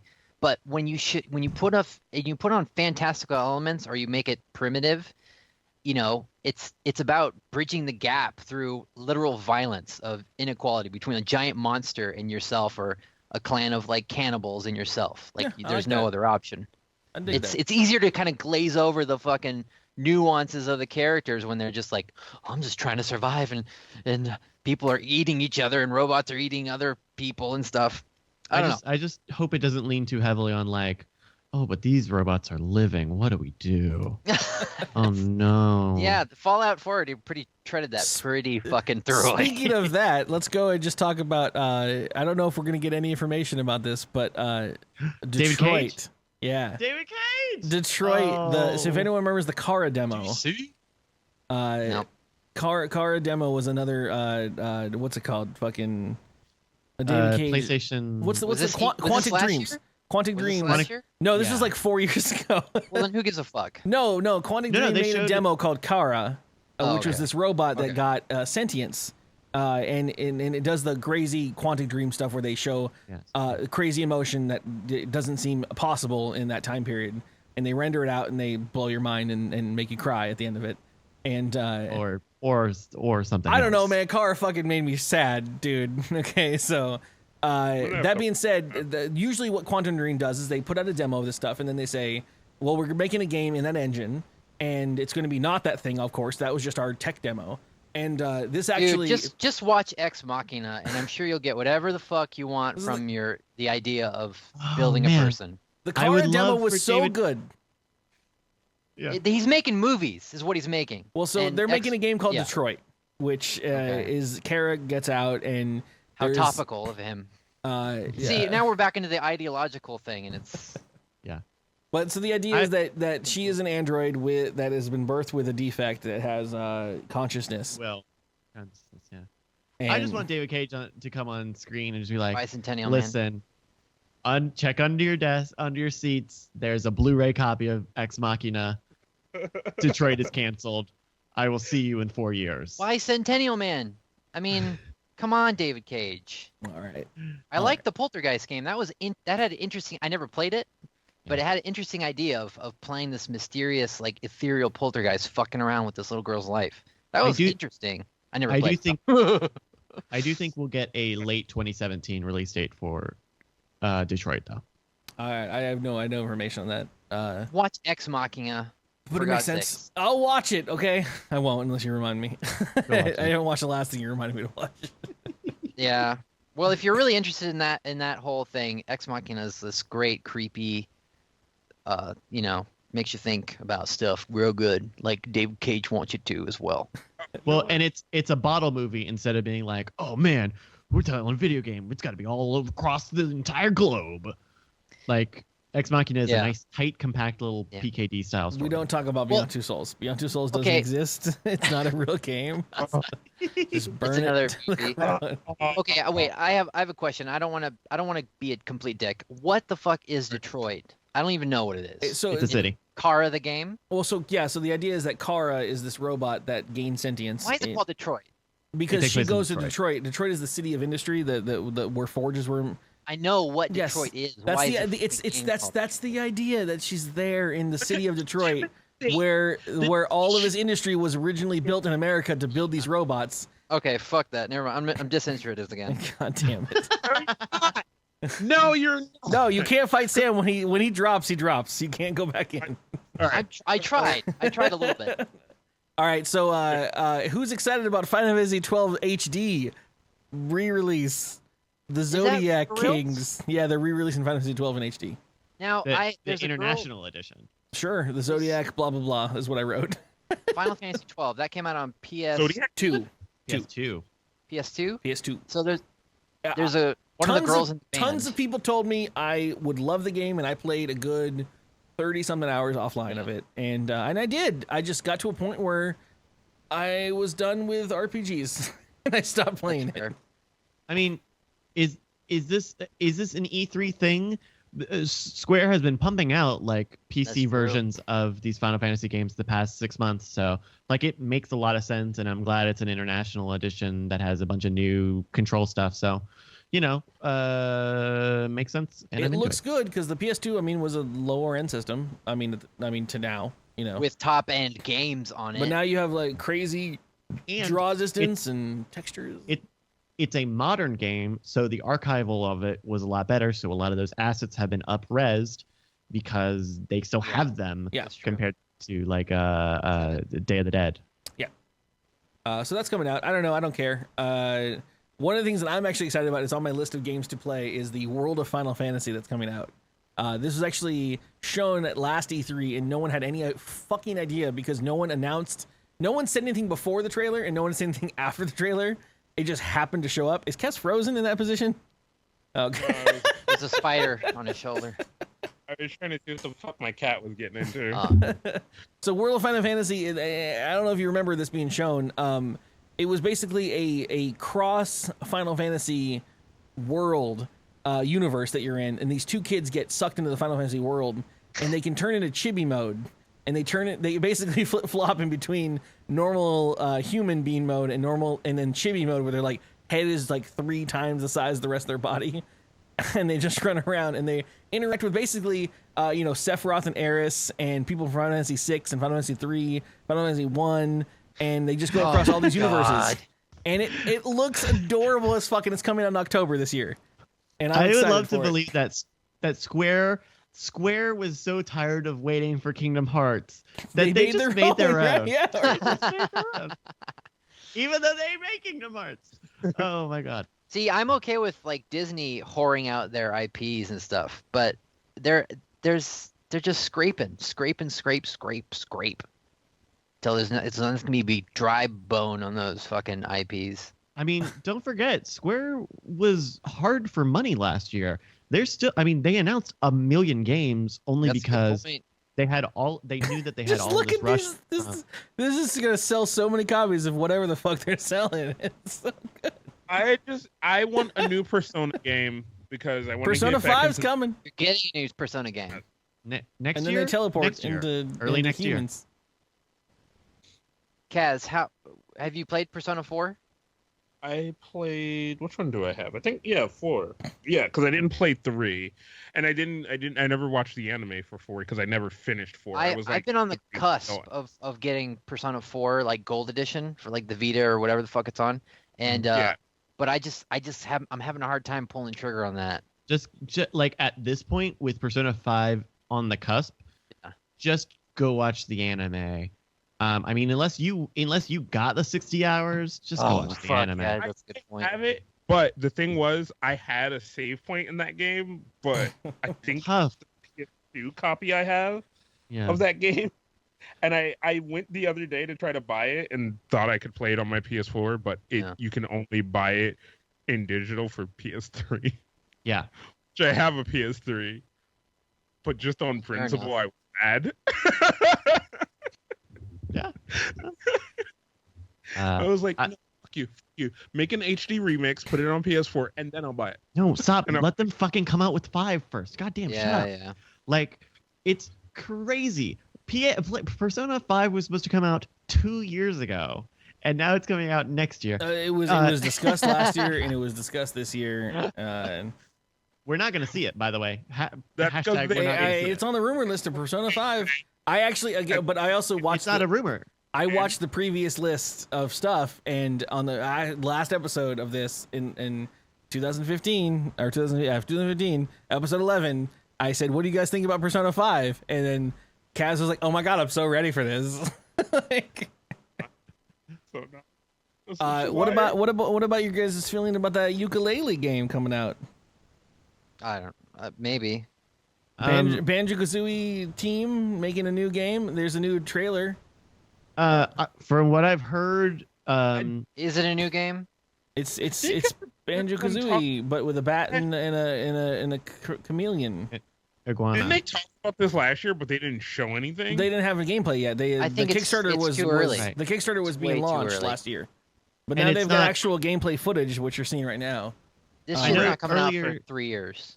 Earlier, they announced that they had a gameplay demo, which was specially designed playground. It looks really good. No, it I doesn't. mean, it looks really good, but it is literally Banjo fuck Kazooie. Yeah. But don't say it like people want that. I'm okay with that. This world, this little tech demo world, looks like shit to me. I'm excited. If I see like a fully rendered like haunted house level, or like a lava level, it's all rendered out, but this just looks like piece templates and they chunked it out and put it around. Well, half of it for me for Banjo-Kazooie is like, ooh, I'm in a fucking haunted house, and then I get to jump around it.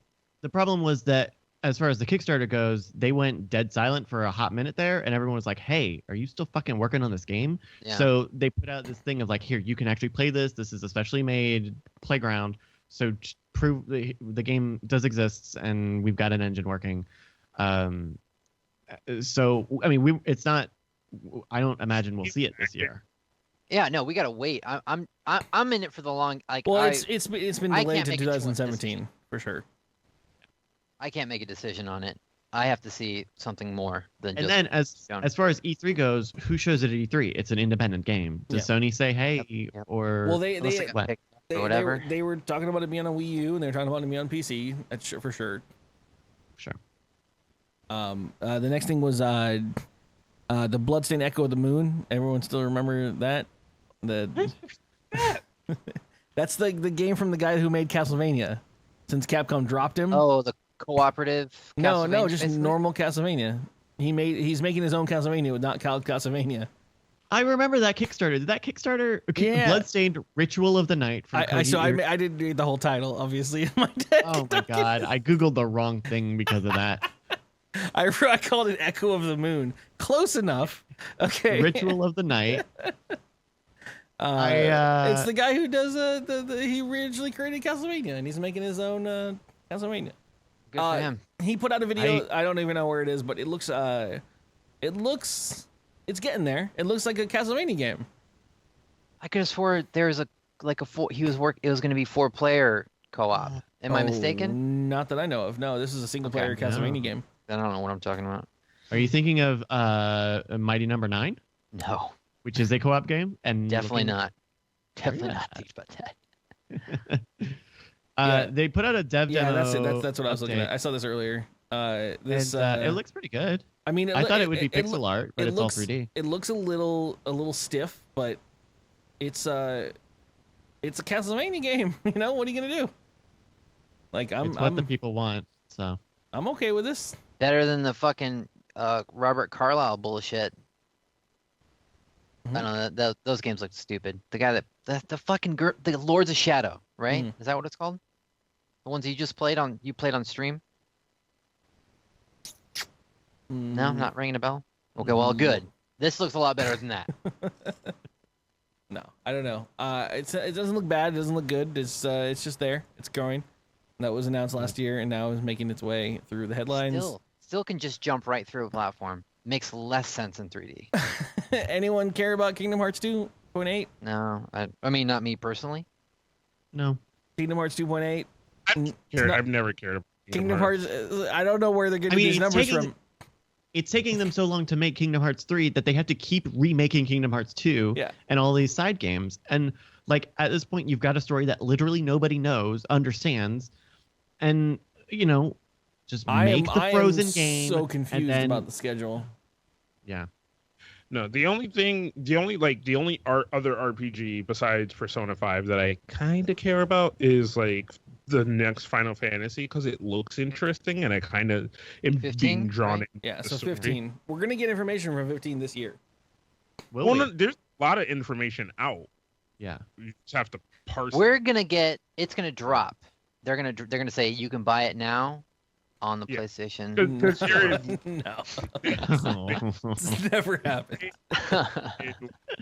Making it ring with fucking press releases for that game. So there's a bunch of articles about backstory, about characters, about party systems, fight mechanics, things like that. It's just at this point you have to go look for it. Last year, Kaz, they showed us just a fucking driving simulator with a bunch of fucking boys in a car with cool haircuts. Hot yeah, boys. I'm into it.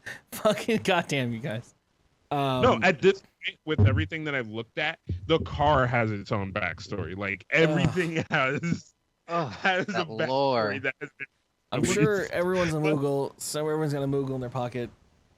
I think it's going to be interesting I think what we hope for in our minds is that like Advent Children, the game, like we want it to be. Well, I don't know what I want. I suck at Final Fantasy games. I suck hard at Final Fantasy games. And that was the only one I beat was 4. That was the pitch for the Crystal engine, which is what made Final Fantasy 15 take so long, because they built this new engine from scratch so that you could be like, oh, you're going to play stuff with the fidelity of Advent Children. And then they realized that was a stupid fucking idea. And so everything's going to be on Unreal now, except for Final Fantasy 15, because they've already spent 8 years trying to get this thing on it. Oh, man, it's so depressing. Yeah. Is there going to be a return to the map system where you're actually like on traversing the overworld? It's open world. I have not read. So every Final Fantasy since 9, there's been no actual overworld. It's just a map, and you just pick the area you're going to, and then you just roam around that stupid area. And it's got to be open world because it's a road trip. It's a road trip. It's got to be open. I don't know what would make me interested in this game. It looks cool, but I'm probably just going to watch Curly stream it or not play it at all. I won't. Well, hey, what if I told you this? Okay, hold on. Okay, you got a kingdom. Okay, you got a kingdom? Of course, it's Final Fantasy. And there's a crystal. And the wind crystal. You always start with the wind crystal. There's a crystal. Yeah, it's got to have a crystal. But then get this. 4 boys in a car. They don't seem to care about the crystal. So the thing about... But it's also very important. I don't know why I like 9 so much. I like the aesthetic of 9. Final Fantasy 7... It was still a fantasy. It was a fantasy game. It was good. I don't know. I honestly don't know. I probably won't play it. Here's the overworld. You probably won't float play around it. it. They're too pretty. Well, it just so happens. Thanks for following the channel. Drunk Kids Gaming. You float around the overworld, and then you go into the game at different points. Now, that demo, let's not forget, that demo came out a couple months back of, like, more of an engine demo, honestly, than anything. And I mean, it plays like an action-adventure game. So what is taking so long? Probably in internal arguments about what character, who should die. And are we going to get more information about the Final Fantasy VII remake that's supposed to be coming out? No. We just gave up on that. Is Square Enix doing another keynote this year? If they are, then we might hear something about it. They Square Enix has scheduled time. Do they? Okay, then there might be a little trailer, but like we're going to see Sephiroth. All right, we're officially jumping into the stuff that is outside of the already been announced. We're going to the to be shown. Let me just run through these real quick. We'll start with Square for the sake of it, since we're already talking about it. So Final Fantasy 15, we're talking about literally right now. That's my first thing on the list. Square Enix also is going to be showing, which they have shown a lot of actually, Deus Ex Mankind Divided, which they I think has been on my dock for game to play coming for the past 2 years. But it's, more what's his face Jensen, but the future of what happens with Deus Ex. Is that a sequel to that last game, or is this another expansion pack? It's a full sequel. A sequel to the last game, which was a prequel to the old games in the 90s. Right. A sequel to the prequel. Mm-hmm. Wait, which game is this again? Deus Ex. Deus Ex. Oh, okay. Mankind Divided. Yeah. I saw. Okay. All right. I read about that one. Yeah. I've actually been reading about some of this shit, and like, I don't know. I didn't play the last Deus Ex game, so I'm not so sure if I. The last one was fine.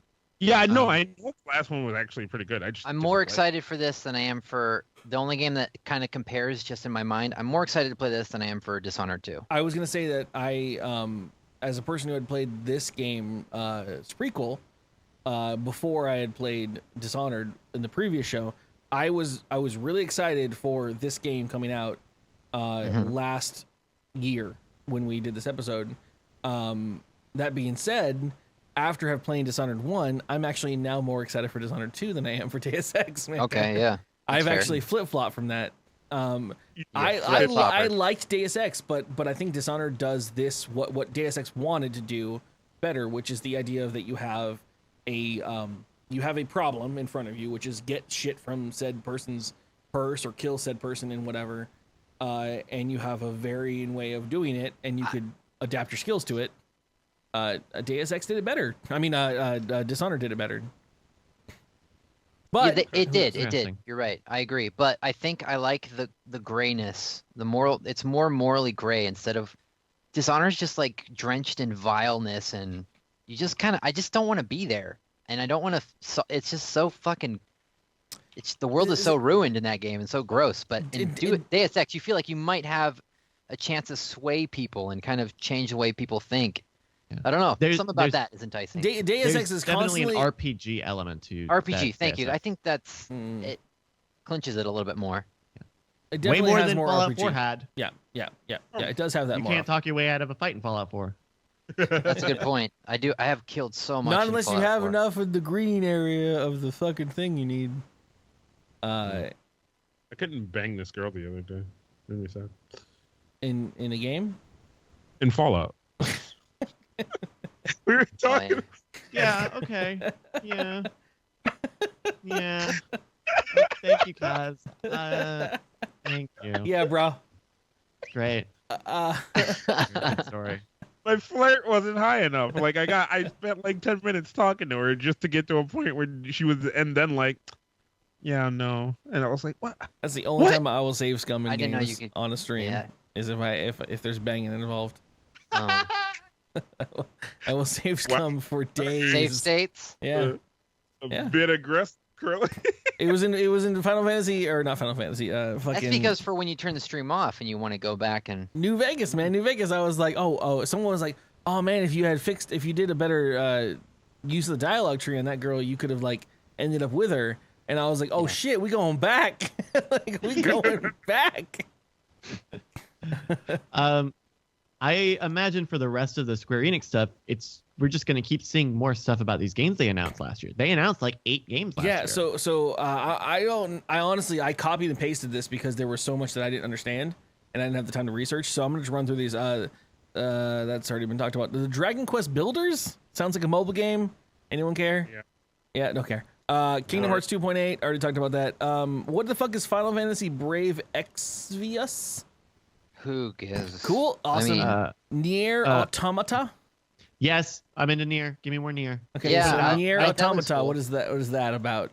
It's a sequel to Nier, which is a like offshoot of Drakengard. Okay. And the 10 people who really liked Nier know that it's coming out, so just give us this new game, please. Sure, yeah, no, it's on the list, and I was like, I don't know what that is. But I remember when Nier came out, and it looked. I never played it, but it looked really cool, really interesting aesthetically, and just different from your typical, you know. For an action adventure game, it really tried to do a lot of different things, including a whole world of that game is told visual novel style, or which is not visual novel, like literal novel style, which is really fantastic. I think it tried to do some really interesting things. I could have swore that was a JRPG. Well, No, with it visual was an novel action stuff. adventure slash hack and slash sort of game. I am Setsuna. I think that was just a new IP. I imagine we'll actually see something from it this There's year. stuff coming up. I didn't look it up. Yeah, Black the Fall. I don't remember that either. I don't know that. The Turning Test. Okay. The turning test or the Turing Not the test? Turning. I copy pasted. Okay. Cool. Volition's Agents of Mayhem. So it's actually someone brought this up earlier. Agents of Mayhem is this Saints Row world universe comic book thing that they released. It's very like, I don't know how to explain this without just showing it. Like it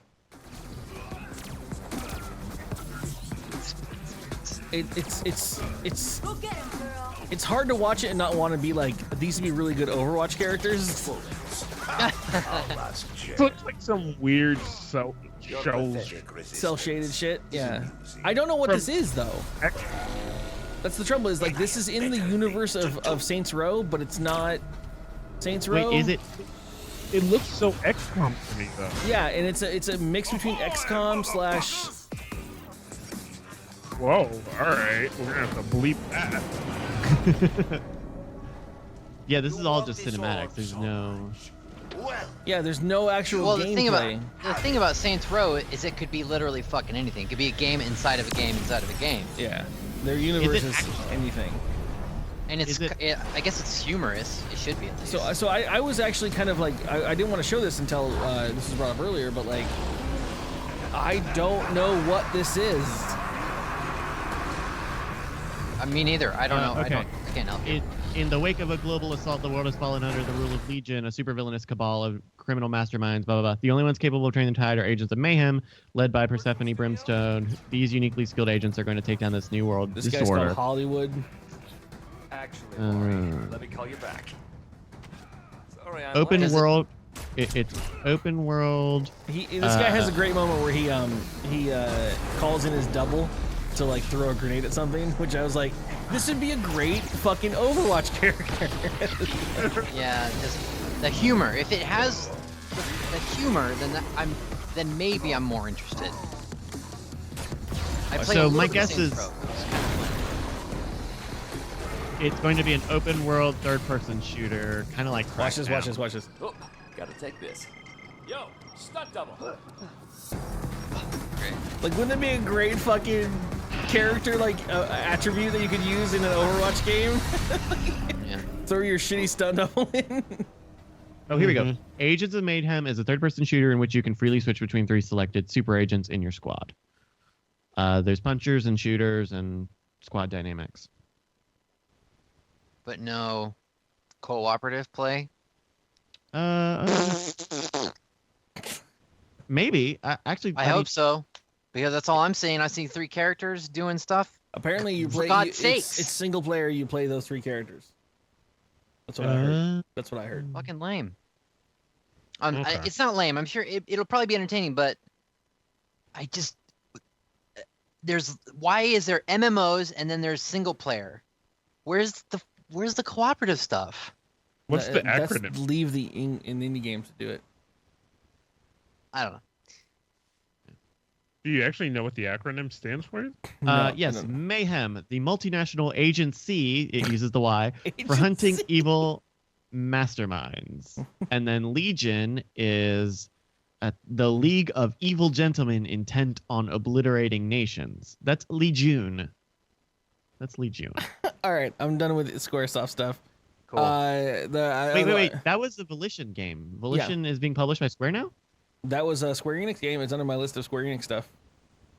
That's weird. I copy pasted that in there. No. This is Deep Silver. So it's not Square Enix.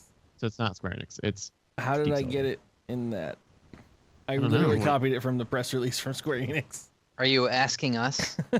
I'm not asking. I just don't. I don't actually care that much about the publisher stuff because I don't. Hey, get away from me, cat. Cat just came up on me like she owed me. I mean, we've even jumped to VR, the VR generation, before we've figured out cooperative. There's apparently going to be a Mighty Number 9 sequel. Anyone care? Did anyone play the Mighty Mighty Number 10. Get Mighty Number 9 out first, you idiot. What the fuck are you doing? Making money is what they're doing. Chumps. How do you have a seat for something then? It's pretty fascinating that it's just like the art of Is that game out? kickstarting. The art of No, making it's money not. through Kickstarter. It's out at all the conventions, so you can play it at the conventions. So no, They're it's just not. making money, and they're not. I mean, Yeah. what if when they stop making money on Kickstarter, maybe they'll stop. I don't know if people are still kickstarting it, but Oh no. it's hard to get that needle out of your arm. So You're just hooked on that sweet cheese going in there. Sam, we actually talked about this. This is now EA stuff that has been already released. We talked about this in the last episode. Happenstance, when people brought up the Star Wars game, you immediately went into your experiences with Battlefield 1942, the Of original course. Battlefield game and everything. So they're now releasing Battlefield 1, which is in the First World War.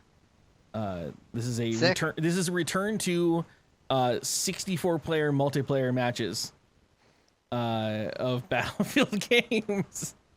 So the problem currently right now is like, how am I going to personally convince all of DKG crew to buy a $60 game and have us On play your a platform. half-filled on my platform of choice and have it have half fill a map Yeah. and have everyone not play sniper. Like, I Um, still No, I don't. That sounds like fun. Sounds like a good time. They speaking of should have picked up. I still need to get Rainbow Six. Oh yeah, Matt. that's still not been talked about, right? So yeah, no, Battlefield 1 was announced by EA. That was their big announcement. They also did a full hour of actual gameplay with all the superstars you can imagine, like Zac Efron and Wiz Khalifa. Oh, they got him? And people who had no idea what the fuck they were doing in the studio, but their agent said to go there and play video games. But so they showed off a lot of Battlefield 1. Crazy. It looks fun. It does. You get your What do you, so Curly, what what do you you do feel is- about it? so, I want so to know your feelings. you get your crew of 5 people, right? So in the main group of 32, you've got a crew of up to 5 people, and you go and do your shit and you take over stuff. And I think they do a lot of the stuff that the old games allowed, which is you have biplane battles and you have giant airplanes and the big fucking Hindenburg coming in and stuff, and it looked fun. I don't know, man. I'm in. I want to play it. I don't know. I have not enjoyed a Battlefield game since 1942. So I don't know what to expect really. I think Curly, if I don't want to generalize, but I think for you it's gonna be how many friends can you get playing with you? I can get a lot. buddies? The more people that are possible in a game, the better for me. Well, because I bought Battlefield 4 like 6 months ago. I haven't played it for a while, but I had a good time playing it with a bunch of randos and people talking shit and me and just having a good. I'm not very good at it, but I have a good time with the emergent. It's emergent gameplay. Yes. You'll be standing there sniping, and a fucking helicopter corpse will fall on your head. Well, so it's like what?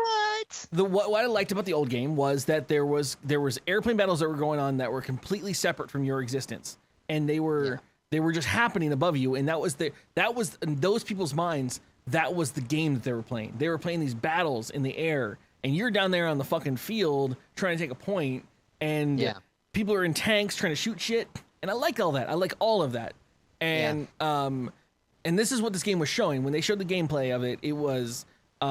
For instance, I guess the Hindenburg thing comes in for whatever team is losing near like 74% of the game being over, and it's crazy slow, crazy obvious target, but it can change the battle from one side to the other. And when it falls, though, it falls wherever it's literally hanging over, and like you get scrap metal and shit destroying buildings, and it changes the gameplay even when it falls at that point. Imagine being underneath that flaming hunk of junk and running, the panic. Yes, while you're trying to fight other people. So in Battlefield 4, they have the destructible terrain, and there's a tank chasing me. I'm on foot like a fucking idiot, and I go and hide in a building, but the guy can level the building I'm in, and I'm just like blown away. And I mean, I don't play it anymore because whatever, but there's cool moments to be had with the emergentness of all that jazz, and I don't know. Battlefield 1 looks to be more of that, which I think is great. Yeah. If no one else has anything to say about that, Cass. I'm excited. The only thing I just noticed is Wackett said Battlefield 4 also had 64 players, so it's not all that new for them or for Battlefield players. But so what was the Call Battlefield of Duty players and Overwatch players? It is new. Yeah, because that's the new. So I played. I guess I played Hardline is what I played. The cop and robbers one. Okay, yeah. Which didn't have 64 players. I think that was pretty much a slight update to 3 or 4. 4. Yeah. 4? I think it was in that same engine of 4. I want to say. I'm not sure. Don't quote me. So did anyone watch the EA coverage of this though? At 1 o'clock today. No.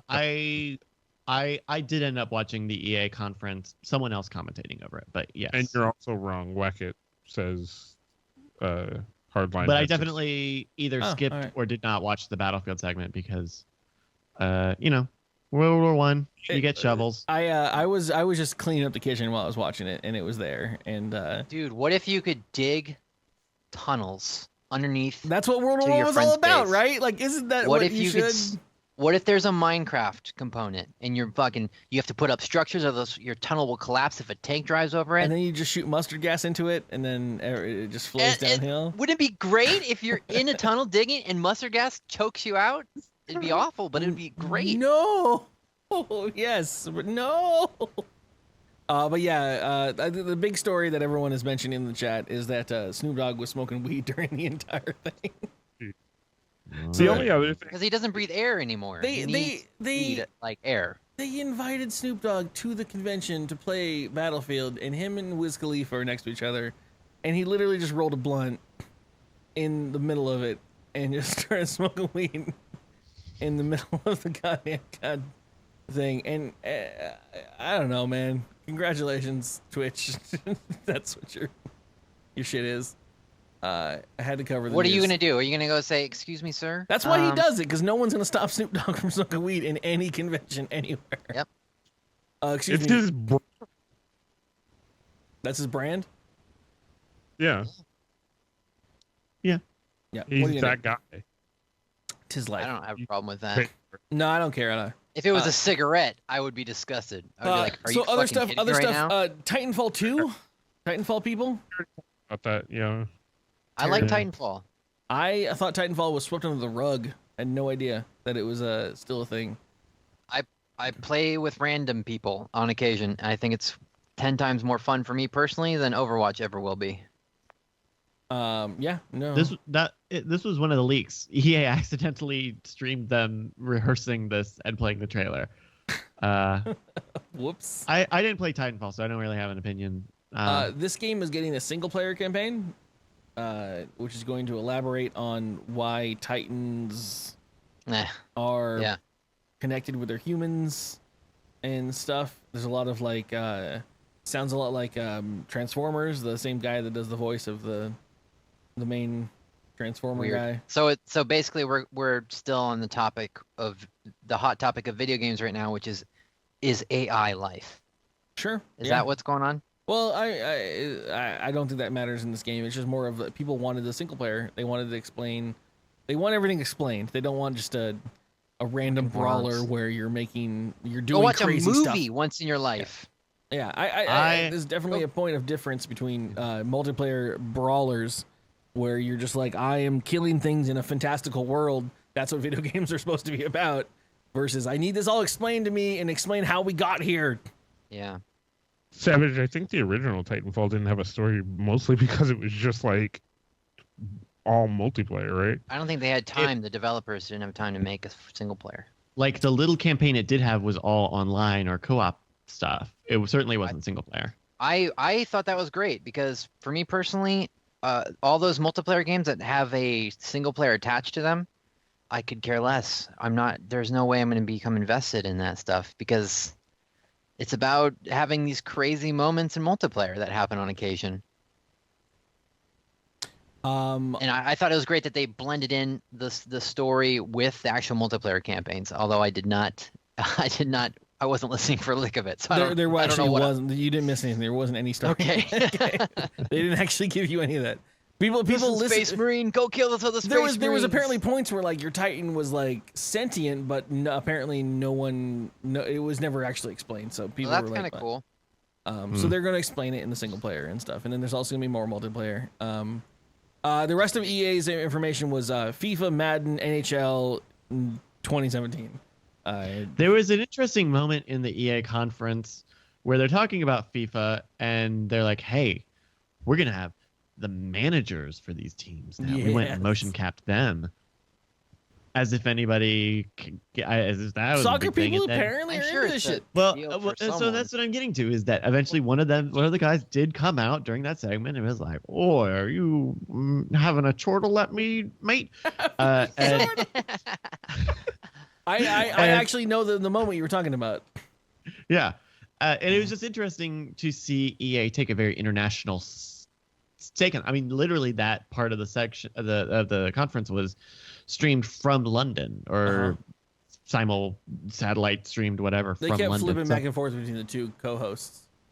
The guy which- that was in London and the guy in yeah. wherever the fuck he is. You know, go where the money is. Go where the FIFA money is. That's your thing. That's one of the 5 games that they showed at this thing. was I don't FIFA. know, man. So- FIFA scares me at this point. FIFA's got a whole bunch of shit in the news about their whole crazy, corrupt society. I don't want to know. I don't understand any of it. I don't care about any of it. The game is here's the great Yeah. thing for EA is that the game is completely above that. Is it? Rocket League. It's above that level Can of. we talk about Rocket League? I just want I want the characters to get into rocket jeeps and then fucking fly around. Much better game. They announced some new maps and a new car, I think, for Rocket League. So They did the biggest expansion ever. Are we still playing Rocket League? No. Sometimes. I couple haven't weeks touched ago I it. played I it. haven't touched it in a while.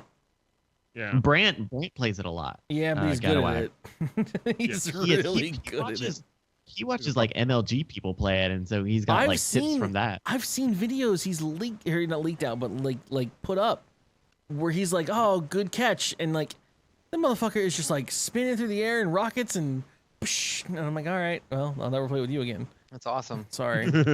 It's a game where you can become skilled, and not. I don't even know how a FIFA game would control. Like I don't understand. You'd control the whole team? Well, Fuck it's if like it's like Well- American football. You control a character at a time. I'm coming to the realization I don't think Sam's ever played a sports video game, so I have, but I Oh. played it for I played this one for American Nintendo. It was a Gladiators. soccer game. It was great. You- Tecmo no, football was no. pretty kind of interesting. yeah, We used it's to- pretty much the same. Hey, you Dodgeball was great. Dodgeball. Yeah. can Well, play one character during a match, or you can lock a character and then you just kind of switch around to who's ever open or necessary for you to continue to play at the moment. Just how every sports game has worked. They're fun if you're either into the sport or you just kind of like sports games. Yeah, Like there you I kind That's it of like. exactly.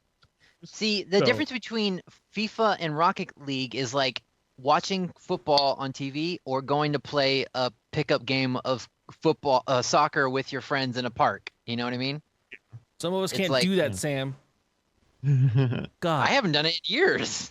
I wear glasses. It would be a very bad mistake for me to play soccer. All right, so that's the end of EA.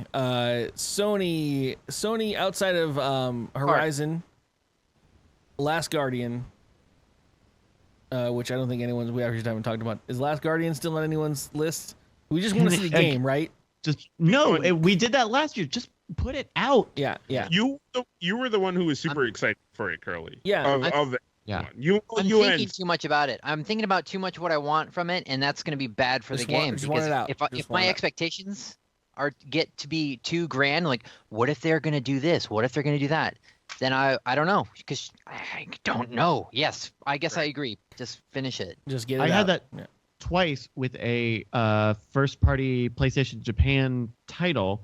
I had that with Rain, which was the game where you played as an invisible I kid. remember that. Yeah. That was trash, and wasn't it? also with Puppeteer. Both of these games, which I kind of had pretty high expectations, but once I finally got to them, they were just really small experiences. I enjoyed And Puppeteer so- until I got really drunk and angry at Puppeteer. So just like That was a great stream. like Sony otherwise has a really good track record of like not pushing indie games until they're ready to release. So I'm put it out, give it Team Ico. It's got to be. The only thing that makes sense to me is the guy behind it. I mean, he's probably really intense about what he wants, and I think that it seems like that's probably why a lot of the stopping and going has happened.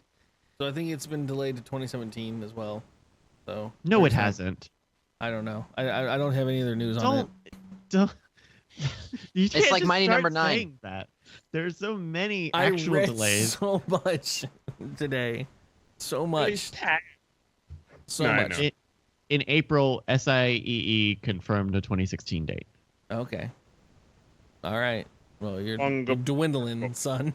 But I mean, who really knows? I mean, I don't know if I'd care if it came out tomorrow. Other than that, so we're at the point where we're actually talking about stuff that hasn't been shown yet because EA was already shown. So this is Sony stuff. Sony hasn't shown anything their- outside of this stuff that's been leaked, which is Horizon and Pyre, I think, which is a super giant game that's coming out for the PlayStation. It's done by the guys who made Transistor and Bastion. It looks to be a little different type of a game than any of the other ones, but Fire? yeah, it's called Pyre. It looks to be magical as fuck. Higher. Oh, I don't. I missed this. I don't know what this is. You missed Pyre? All right, let me show Pyre. I've pulled out the trailer here. I got it in the chat room. I guess it looks like a. So you start to look at the cinematic stuff of it, and it's not necessarily.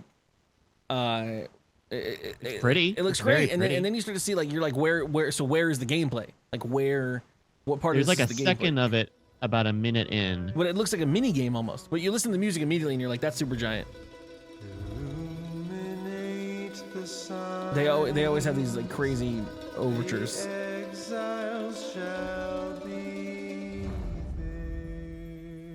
It almost looks like an esportsy sort of.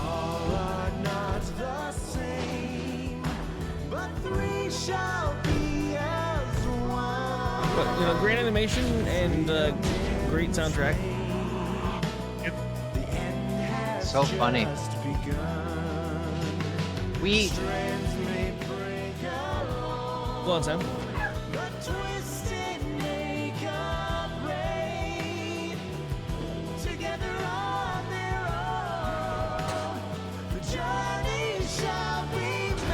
It's funny because I'm having flashbacks of working with Image and Form making the song for their indie game. 'Cause that song sounds like it was made for this game. Well, And that we- Supergiant sounded- doesn't fuck around. It I don't know. It looks odd, man. I don't know how I feel about. I just that. I don't see what point of that is the game I want to play. None of that seemed like the game I want to play. But I guess if you showed me like random clips of Transistor, I wouldn't think I want to play that either. But I enjoyed that game, so who knows? Not interested myself. So other than that, other than those three things that we've talked about, I have no knowledge on what Sony's going to talk about tomorrow. I mean, Outside I of the can- fact that it's going to be Okay. literally just VR PS trailers. A 4.5, Yeah, right? so it's gonna be. Yeah. It's No. gonna be. I don't know. I don't know. Well, either. they're actually not talking about PS 4.5. They announced that Right. they are obviously coming out with one. If you guys want to chime in on this at all, the new PS4 is supposed to be called Neo. It's going to codename Neo. It's codename Neo. So Dolphin or Revolution or whatever you want to call it. They're not going to show it at E3, and it's the only information I have is it's not intended to be a replacement of the PS4, and Sony is not allowing a split experience, so that any multiplayer games that Up come to a out. certain point. No, they said any game that come out for the PS4 have to be Neo mode and PS4 compatible for multiplayer and exclusives and DLC and Well, that's content nice of them. and everything. So they're not because I mean there was this thing when these consoles came out, both Xbox and Sony were like, these are the consoles you're going to use for the next 10 years. That's what they said, and I touted fucking 10 years is a long time, bro. But more power to you. But that being said, like to have them say that and then come out 4 years later and be like, we need a little bit more hardware in our game consoles. Well, you also, if you follow the release and iterations of the PlayStations, you have your PlayStation, then you kind of have your in between that they've done in the past, but it's usually slim or the light That's a or good something. point. And it plays all the same games though. Maybe a slight hardware tweak here or there, a little bit of a smaller packaging or whatever. But as far as what we know for this one is being built mostly to catch up for all the VR stuff and then still do those other things that they do. So here's my thing is this is a big question on the VR thing.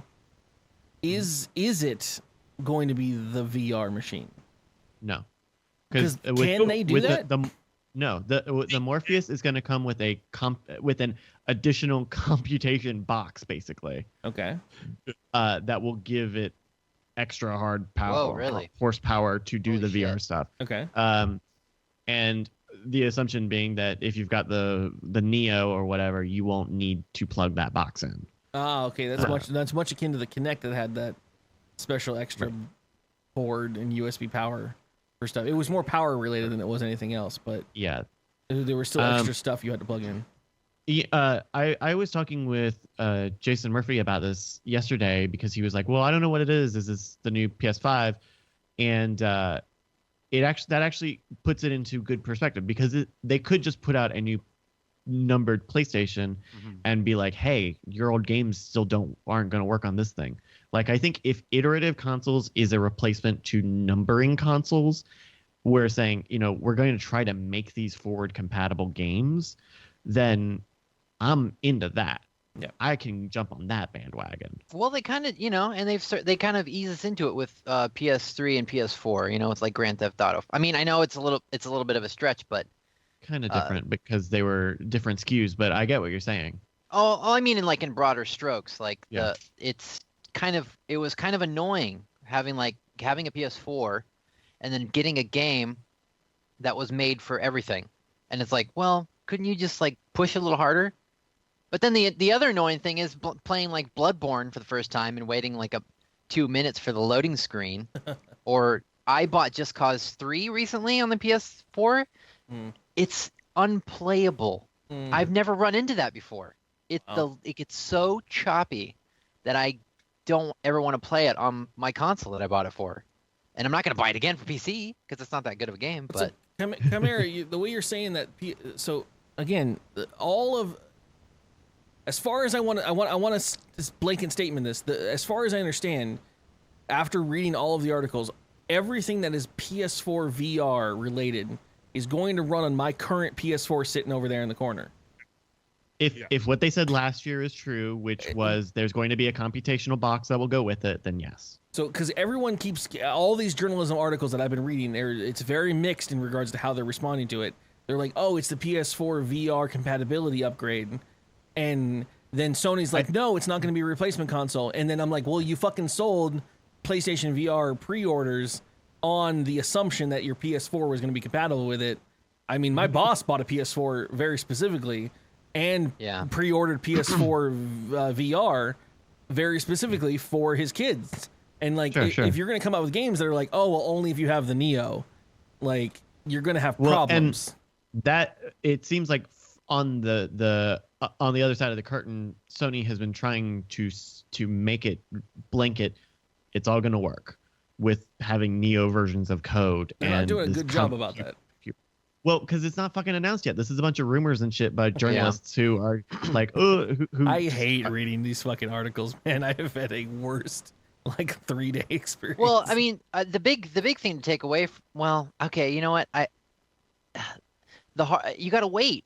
I mean, I guess it's kind of they kind of fucked us a little bit with saying the PS4 was going to have the VR earlier on.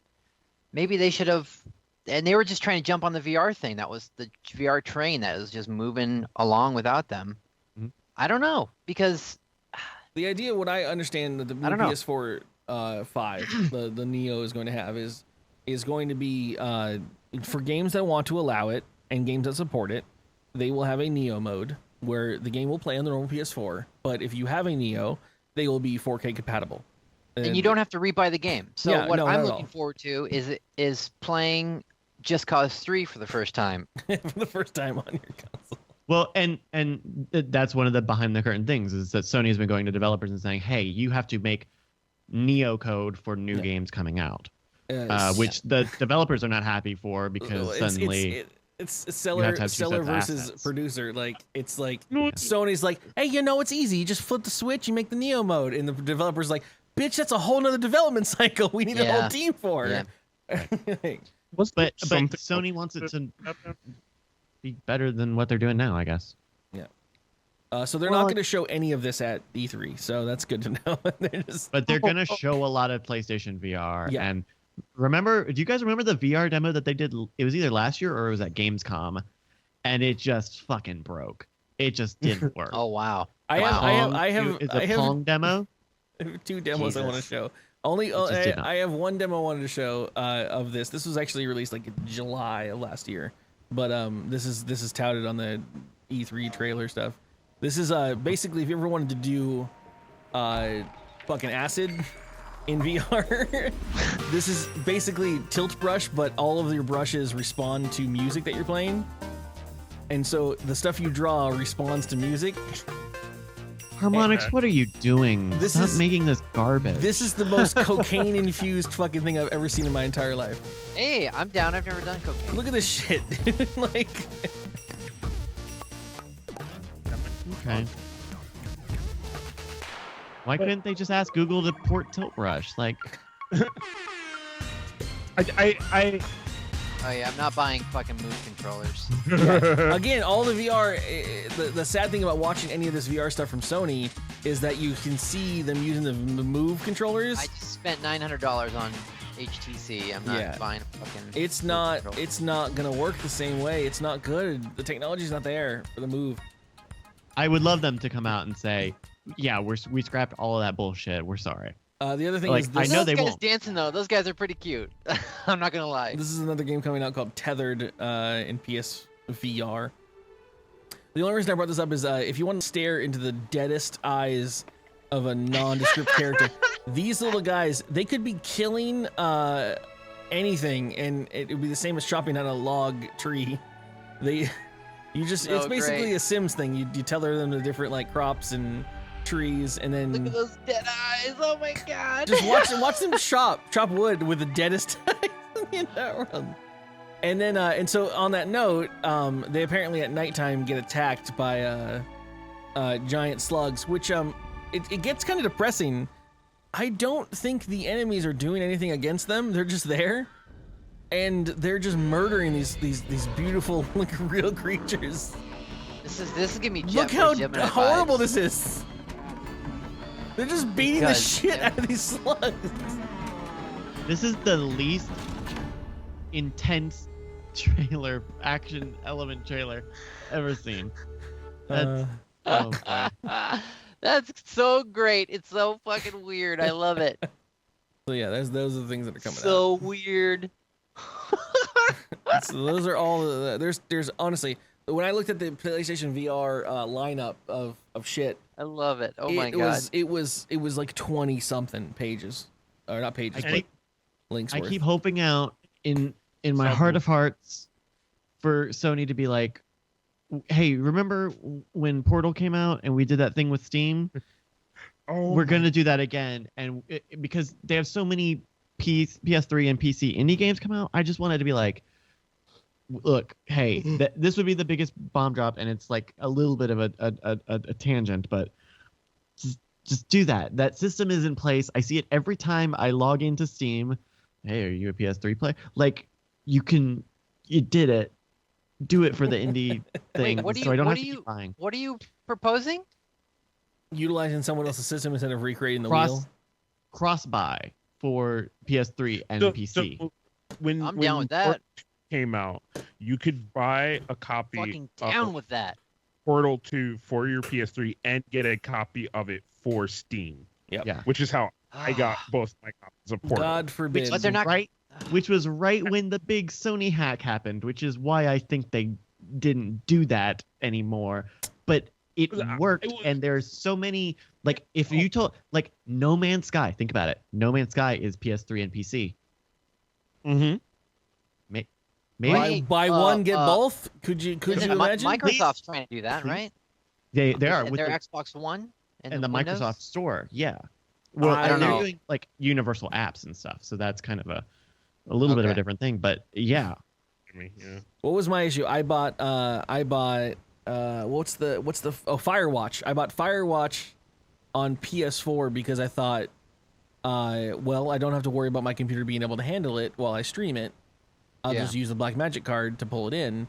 And it turns out that the Firewatch didn't have a sound setting, so I could only do 5.1 surround, and which doesn't work on the Blackmagic card, where if you're trying to turn your audio, your ears can't hear certain things. So I had to go and buy it again on the PC that night to stream it. And then luckily enough, I got a hold of people on the PlayStation Store, and they refunded the money for the first one. But yeah, come on, let me have the game on all the goddamn consoles. Yeah. Sony has been so open to these PS4 and PC simultaneous launches. Like, it would be a real swish. Valve's not making video games anymore. Just let them hook those hooks in. The APIs, please. Just I don't know. They'll get around to making another game at some point. Like, don't Half-Life 3 coming this E3, guys. Half-Life 3, E3. Don't care. Who? Gordon Shumway? No, thank you. I'm good. The other console information, Xbox is coming out with new systems. They are touted to actually talk about it this E3. Smart. So they're also working on an upgraded console called the codename Scorpio. Scorpio. But one of the leaks is that they're going to announce the slim Xbox One. Yep. Which 2 new is consoles. going to confuse. It's going to confuse the shit out of people. It's going to fucking confuse the shit out of Which people. Xbox do you got? One of which 3? Yeah. Oh no, I got the 1.5 Slim, DS and Knuckles. Like people. Did you not get the 1.5442? Like, no, I have the 1.5. I'm actually on the fast track, so I don't think that 3 different. I think it would take more than 3 different versions of a console to confuse people. The only hard information I have written down is that there's 2 units. Xbox Slim is going to be an Xbox with 4K and 2 terabyte hard drive. And if a it's going to dad be smaller. who knows nothing about video games went into the market right now and looked at the PS4, the Wii U, the Xbox One, and whatever else is coming out, Xbox then Slim, that would be confusing. Xbox Scorpio, PlayStation Scorp Neo, Clickety Flop, PC. I think it's just it's just like a quick reaction to like, oh, how do we let's announce this before PlayStation can announce it. So Microsoft hasn't said anything about it, about the VR stuff, but they're supposed to talk about their HoloLens shit and their compatibility with their consoles. The mixed reality, augmented reality. I don't even know what Games Journal I read that said it, but there was rumor that the Rift was supposed to be compatible with the Slim. Like, okay. Plug it in the new Rift to your Slim.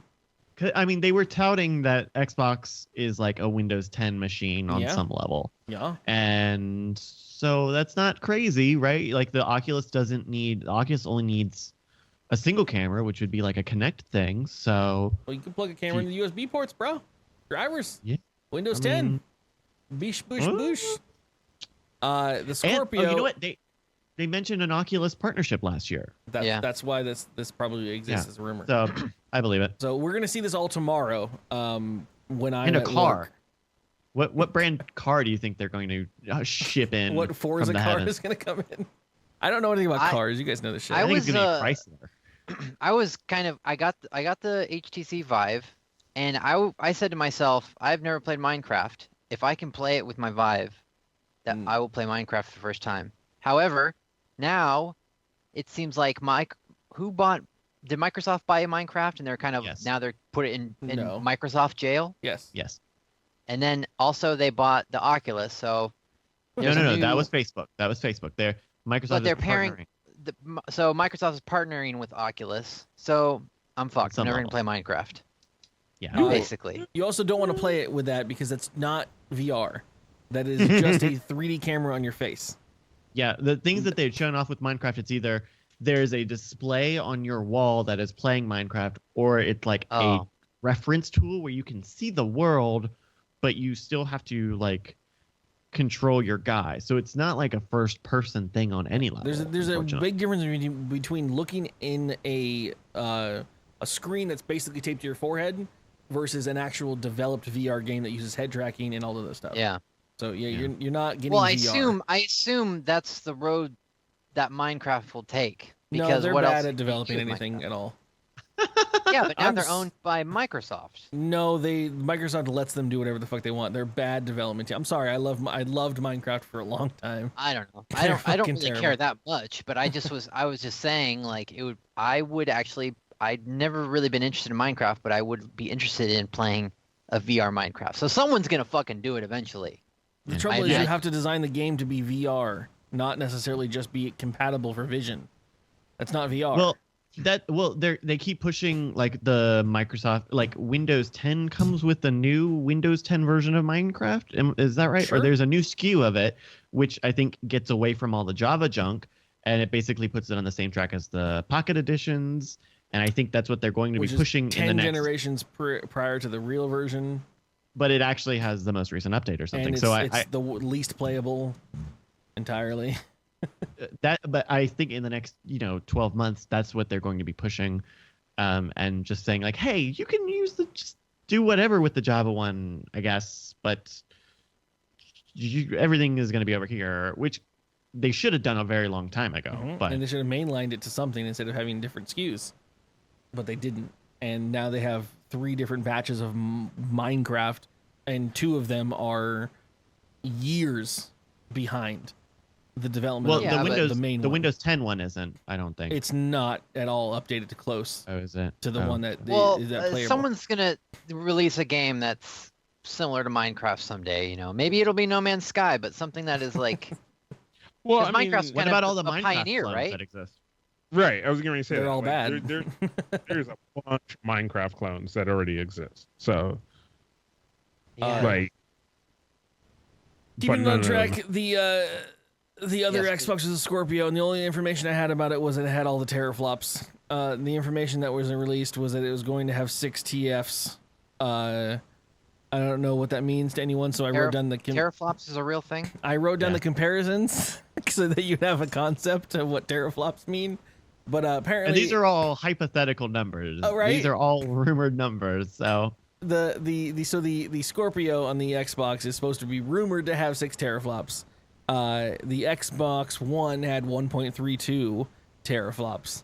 The PS4 had 1.84, and the Neo is rumored to have 4.14. So this will be more teraflops than the current rumored release of the Neo on the rumored release of the Scorpio.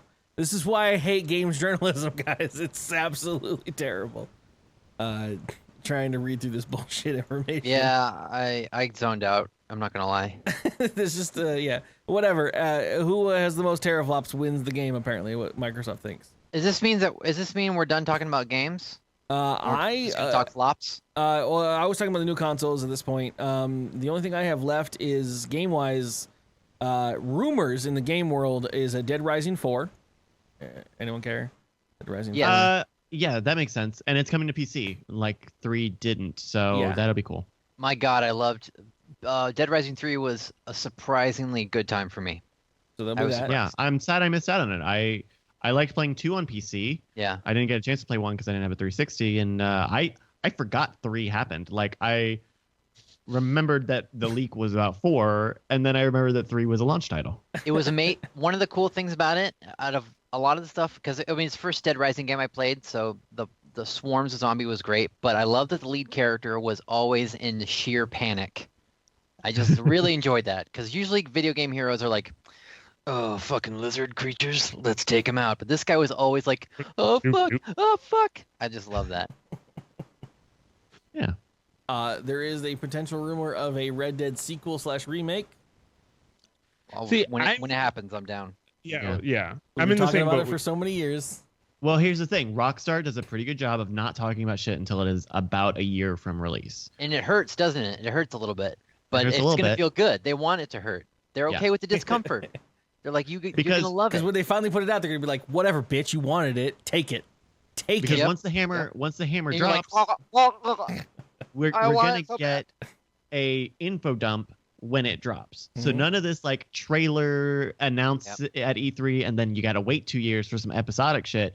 They're gonna announce it. They're not gonna announce it. It's gonna be a PR release. It's gonna be And- underneath your seats. Everyone gets a copy of Red Dead. Go. Something's going to be in a Everyone's got a horse underneath their chairs.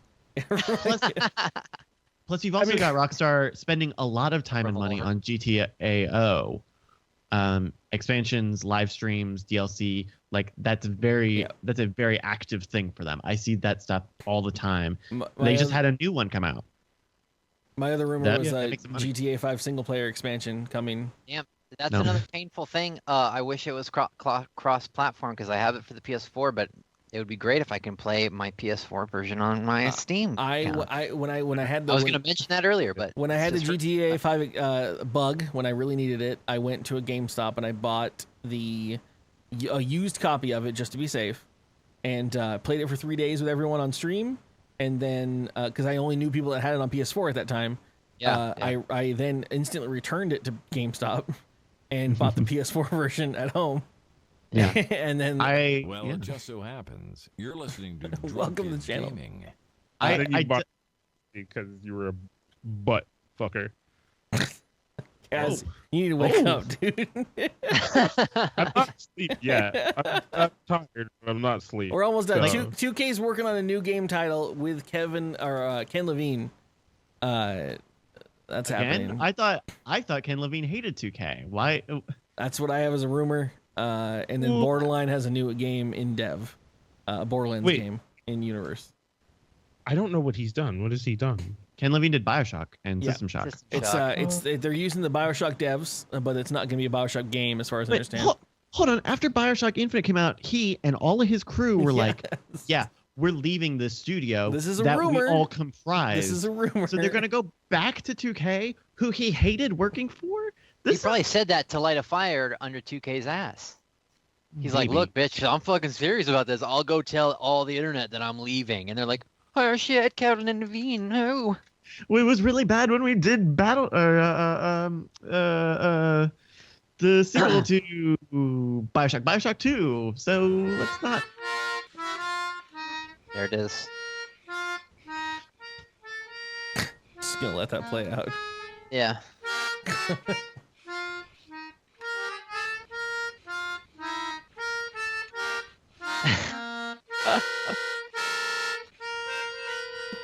God damn it. Every time I'm on this show, you say, "I'm going to turn these sounds off," and then you do not. I forget. He doesn't. No, he forget. doesn't. That was from the Get Kaz a Pillow Fund from Joe Shilp. Anyways, yeah, that was I don't remember. Other than that, the only information to talk about is what the fuck will Nintendo talk about? Pokemon Moon, Sun, and Zelda. Yep, Pokemon Moon, and they said they're going to talk a lot about Zelda, and they will not at all talk about what their fake goddamn console NX is going to be. They're gonna talk about Miitomo because Reggie numbers, and they got a lot of numbers for Miitomo.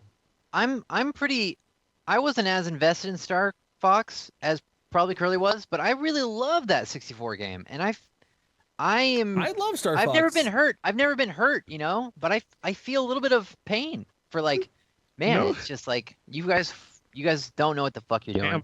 Sam, don't worry because Reggie's gonna come out and he's gonna tell you how much you loved the new Star Fox and how millions of you picked it up. I mean, wouldn't Nintendo have to be working on games to talk about them? Like, no. What are you talking about? The mighty number 9 syndrome. It's there. It's there. You guys have been so awesome. We have over 1 million subscribers in Miitomo right now. Making oh my god. We're a whole press conference in Miitomo. Oh my god. It's gonna be all the puppets. Last year we had puppets. Here's the harsh prediction. Here's the really harsh prediction. I know Zelda's not coming out this year, but do you think it's gonna be really fucking bad? Is it gonna be very bad? Yes, because I they don't make open world Zelda games like this, I don't think that what they're gonna. Miyamoto said though is that they haven't been able to because of limitations in hardware. They've always whose fucking fault was that? Bullshit. And he said as soon as we went to 3D, it was hard to not have to funnel people in between each zone. And we wanted a real open world Zelda like Zelda 1. And I was hyped as a motherfucker when he said that because I was like, that's exactly what I've been saying for years. And you guys have been like, well, we got to hype our new game, so we can't say that it doesn't have blah, blah, blah.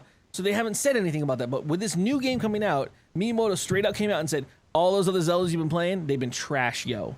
They've been trash. Dude, you're reading very much in between the fucking I'm translating. lines. I'm translating the actual Japanese, the translation they were doing at the convention. That's called in-house marketing, is what that's called.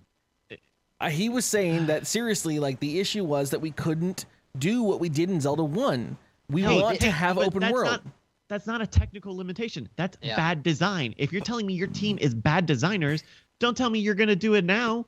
Because you're not good at designing that. Don't make those types of games. You can't do it. Yeah. Yeah, it's been a long time. Raise it. It's been a long time. And plenty of other games have done this better than they have. Yeah, I don't care. Like, I haven't cared about a Nintendo thing since Miitomo. And it's so bad. That's not really a Nintendo. Well, I think the really painful thing is that it's just like with the recession. Just let the banks die, but they don't die. They get refunded. It's the same thing with Nintendo.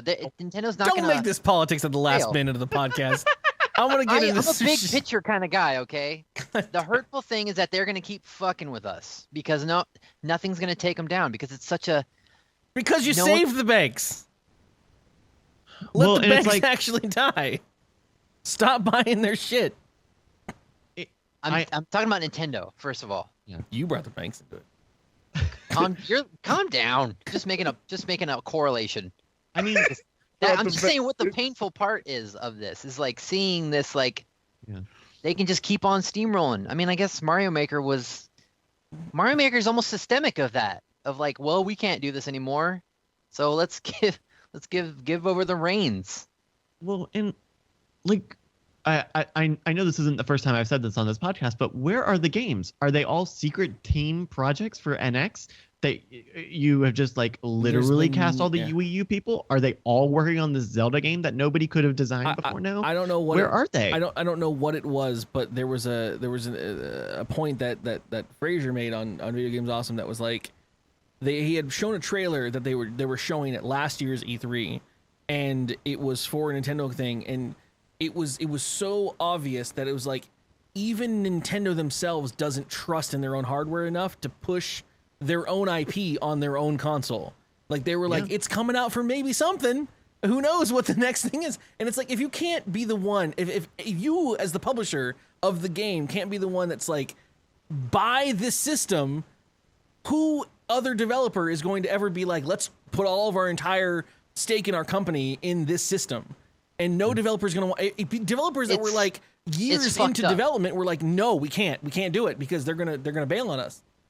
I haven't thought about Nintendo for a long time, but now that I'm thinking about it, it's so fucked up. It's so fucking rude what they're doing. Yeah, it has been. I don't like Pokemon, but so maybe that's like a saving grace for everyone.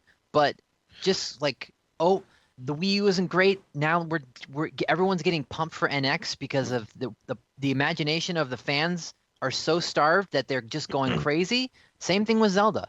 They're just tugging at your soft bits. So my thing that I said last year, and the same thing I'll say this year that I've been saying throughout the time period, that is the NX is not a new console, and it won't be a new console.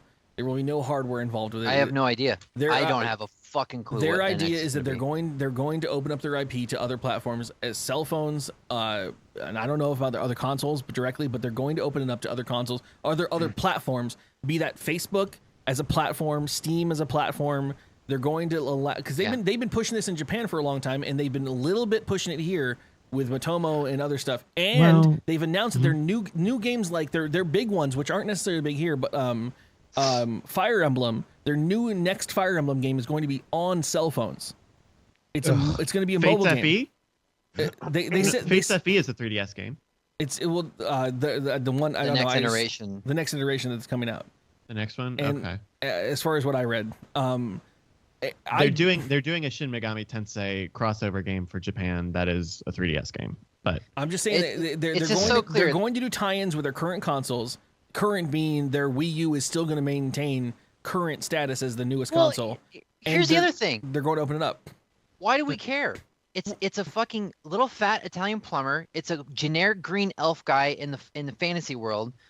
Why they got fucking lucky because they did something unique at a time when people were like open to this kind of thing.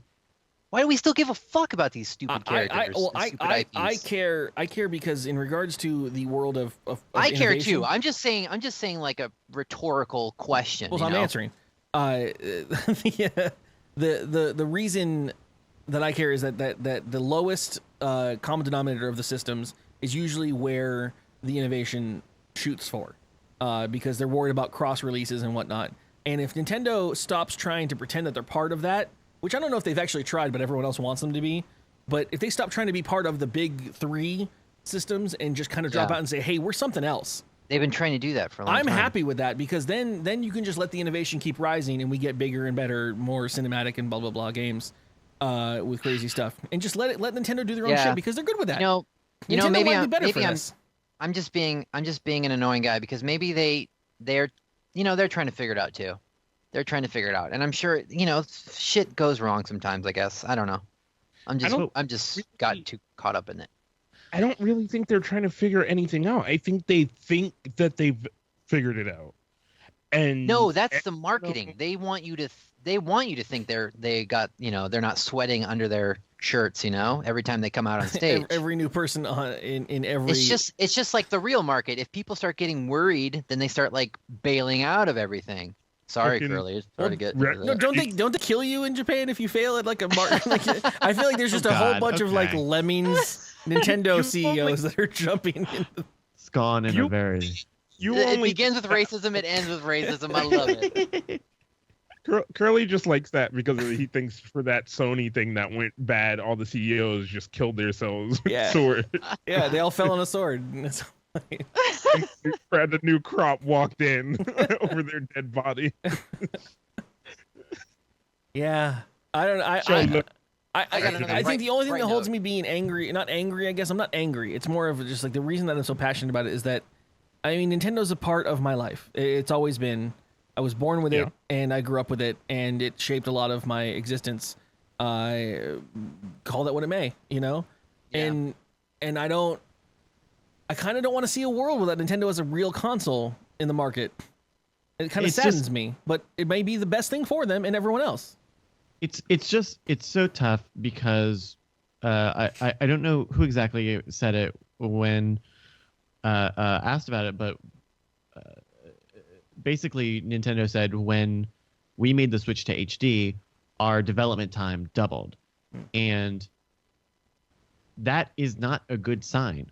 Like Nintendo is so dependent on their own first party experiences because those are the best, and because these third party relationships are short lived and generally unproductive for all involved. They have to rely on putting out their own killer titles, but this team, whether it's small or whether it is inexperienced or just not confident in what they can make, is not enough. And I mean, I hate to be a broken record, but where's the beef? Why this console died squarely because these games weren't coming out. Where's the Metroid? Where's anything? Yeah. Well, it's because of the tablet. The only game that works on the Wii U right now is Mario Maker because it's perfect for Mario Maker. Do you think maybe in some world, some way, they started to see the mass of just backlash over the tablet, so they took a lot of these things. Like, a lot of these things were getting closer to release, and then they were like, holy shit, nobody likes that thing.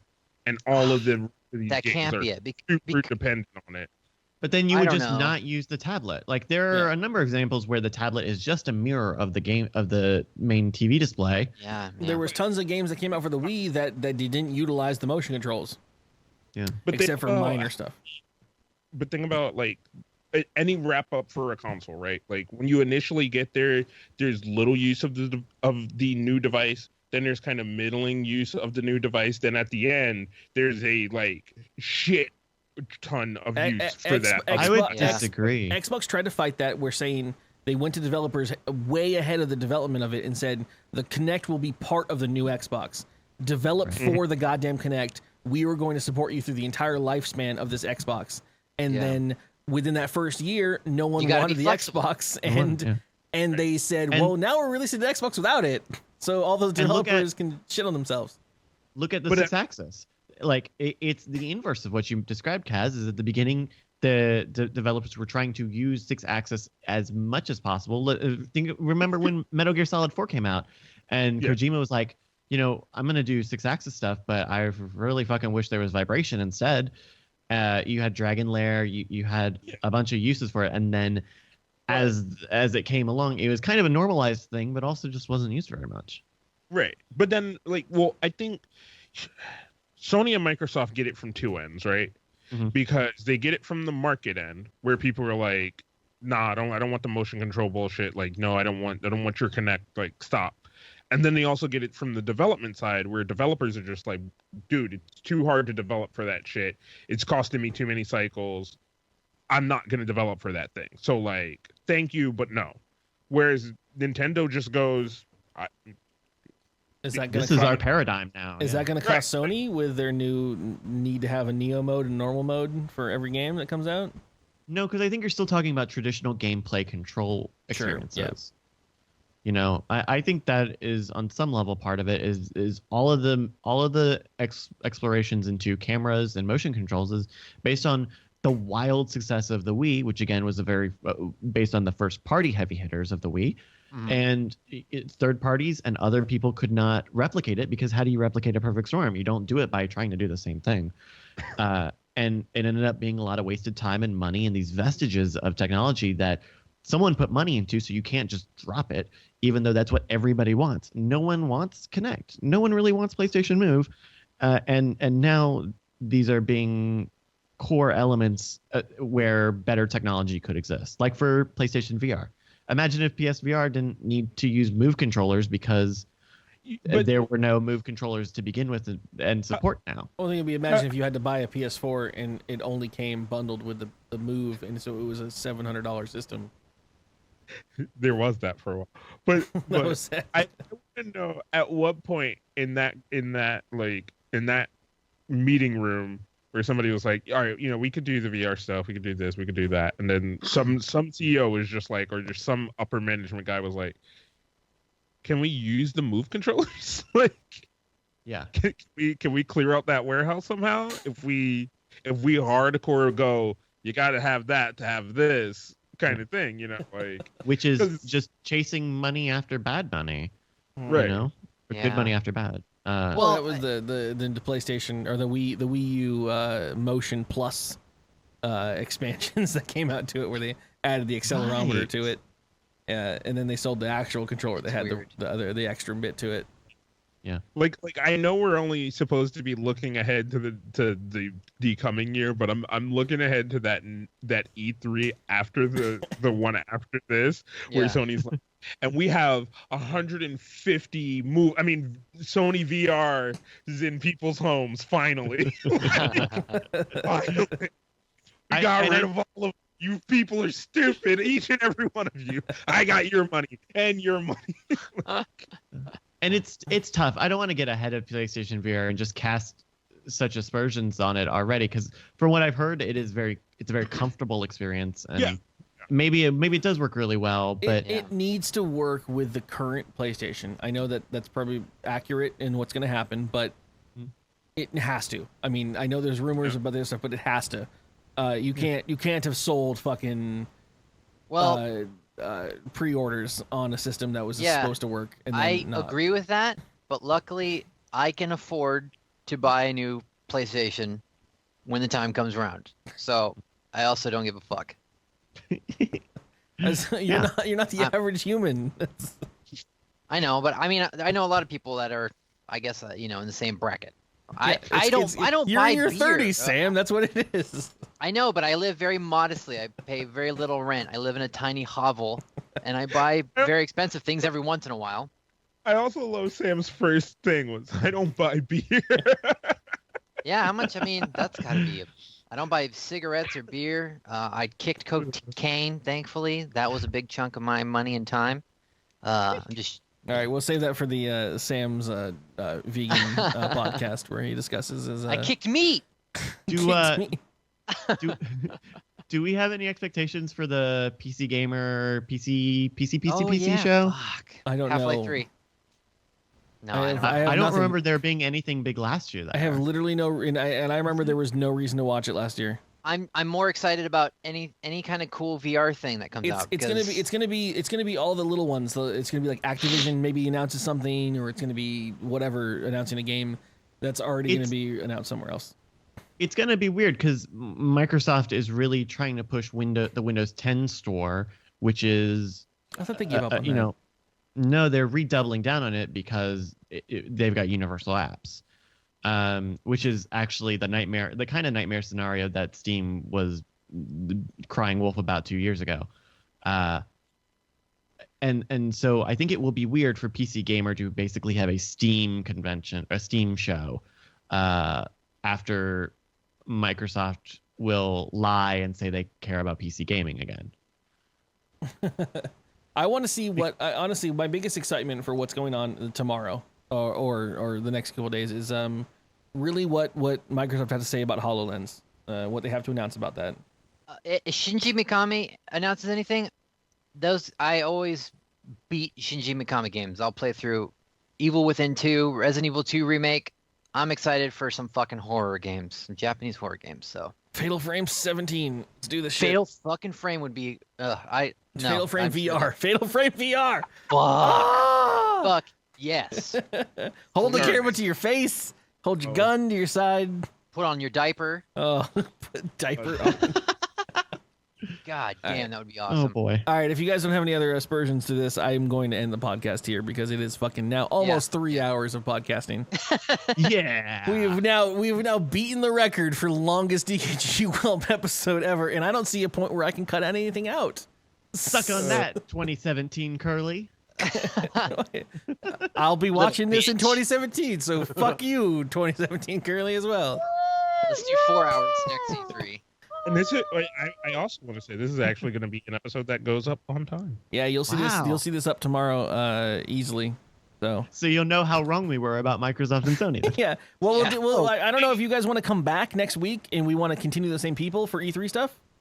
It is Father's Day on Sunday, so I don't know how many people can do that kind of shit if you have fathers. My and dad's stuff. dead, so. Hit me up. That's my birthday. Oh shit! Happy Birthday. birthday, Father Thank Day. you. Because we can do a post Hit me E3 up. show. We can do whatever. I don't know. It doesn't have to matter anything. Like, Hit me up later. I think I might be traveling. okay, I will. I'm down, I think. I don't know. Hit me up, Also- too. Carl, today's news was E3. Everybody in chat, go ahead and tell your future selves to fuck off in 2017 because you'll watch this episode in 2017 and you'll see yourselves in the center channel. I saw a bunch of you in this fucking. It's so weird to watch like a video. Great overlay. It's great to watch a video from a year ago though and watch the chat throw through and see the same people like discussing the same bullshit and saying the same stupid bullshit. We're going to be gray someday. Gray and have we're gonna all kids on be our old. laps. But yeah, I will see you guys. I will see you guys tomorrow. Monday is coming up tomorrow. We're going to. Oh shit! Actually, that's what I want to say. Is that So apparently, there's going to be a press conference for Sony early in the day. But I think Microsoft or one of the either Microsoft or Sony is going live at 6 o'clock, where I normally go live at. So I'm going to turn tomorrow into the same thing we did before this podcast, where anyone that wants to in Mumble hang out or on Skype or whatever, and we'll just talk about the press conference as it's happening. And then after that, I'll probably finish Zelda 2. Since I couldn't fucking finish it on Thursday. So Microsoft is in the morning, Ubisoft will be the afternoon, All right. and then Sony will be evening. So Sony's 7 o'clock one or 6 o'clock. 6 my time or Your time. yeah. So I'll go live on that one, and then we'll talk about what happened earlier. We'll talk about what's coming up, and we'll talk about what's going on there. And then when that ends, we'll play video games until I normally stop. So. It'll be a weird day, but it's E3, so whatever, life. I will see you guys tomorrow. Play us out. Other places you can get podcasts, mostly iTunes and etiquette. Did you just give up on that? dkgtv.com/dkgWELP. It has the links to everything. Enjoy yourselves, kids.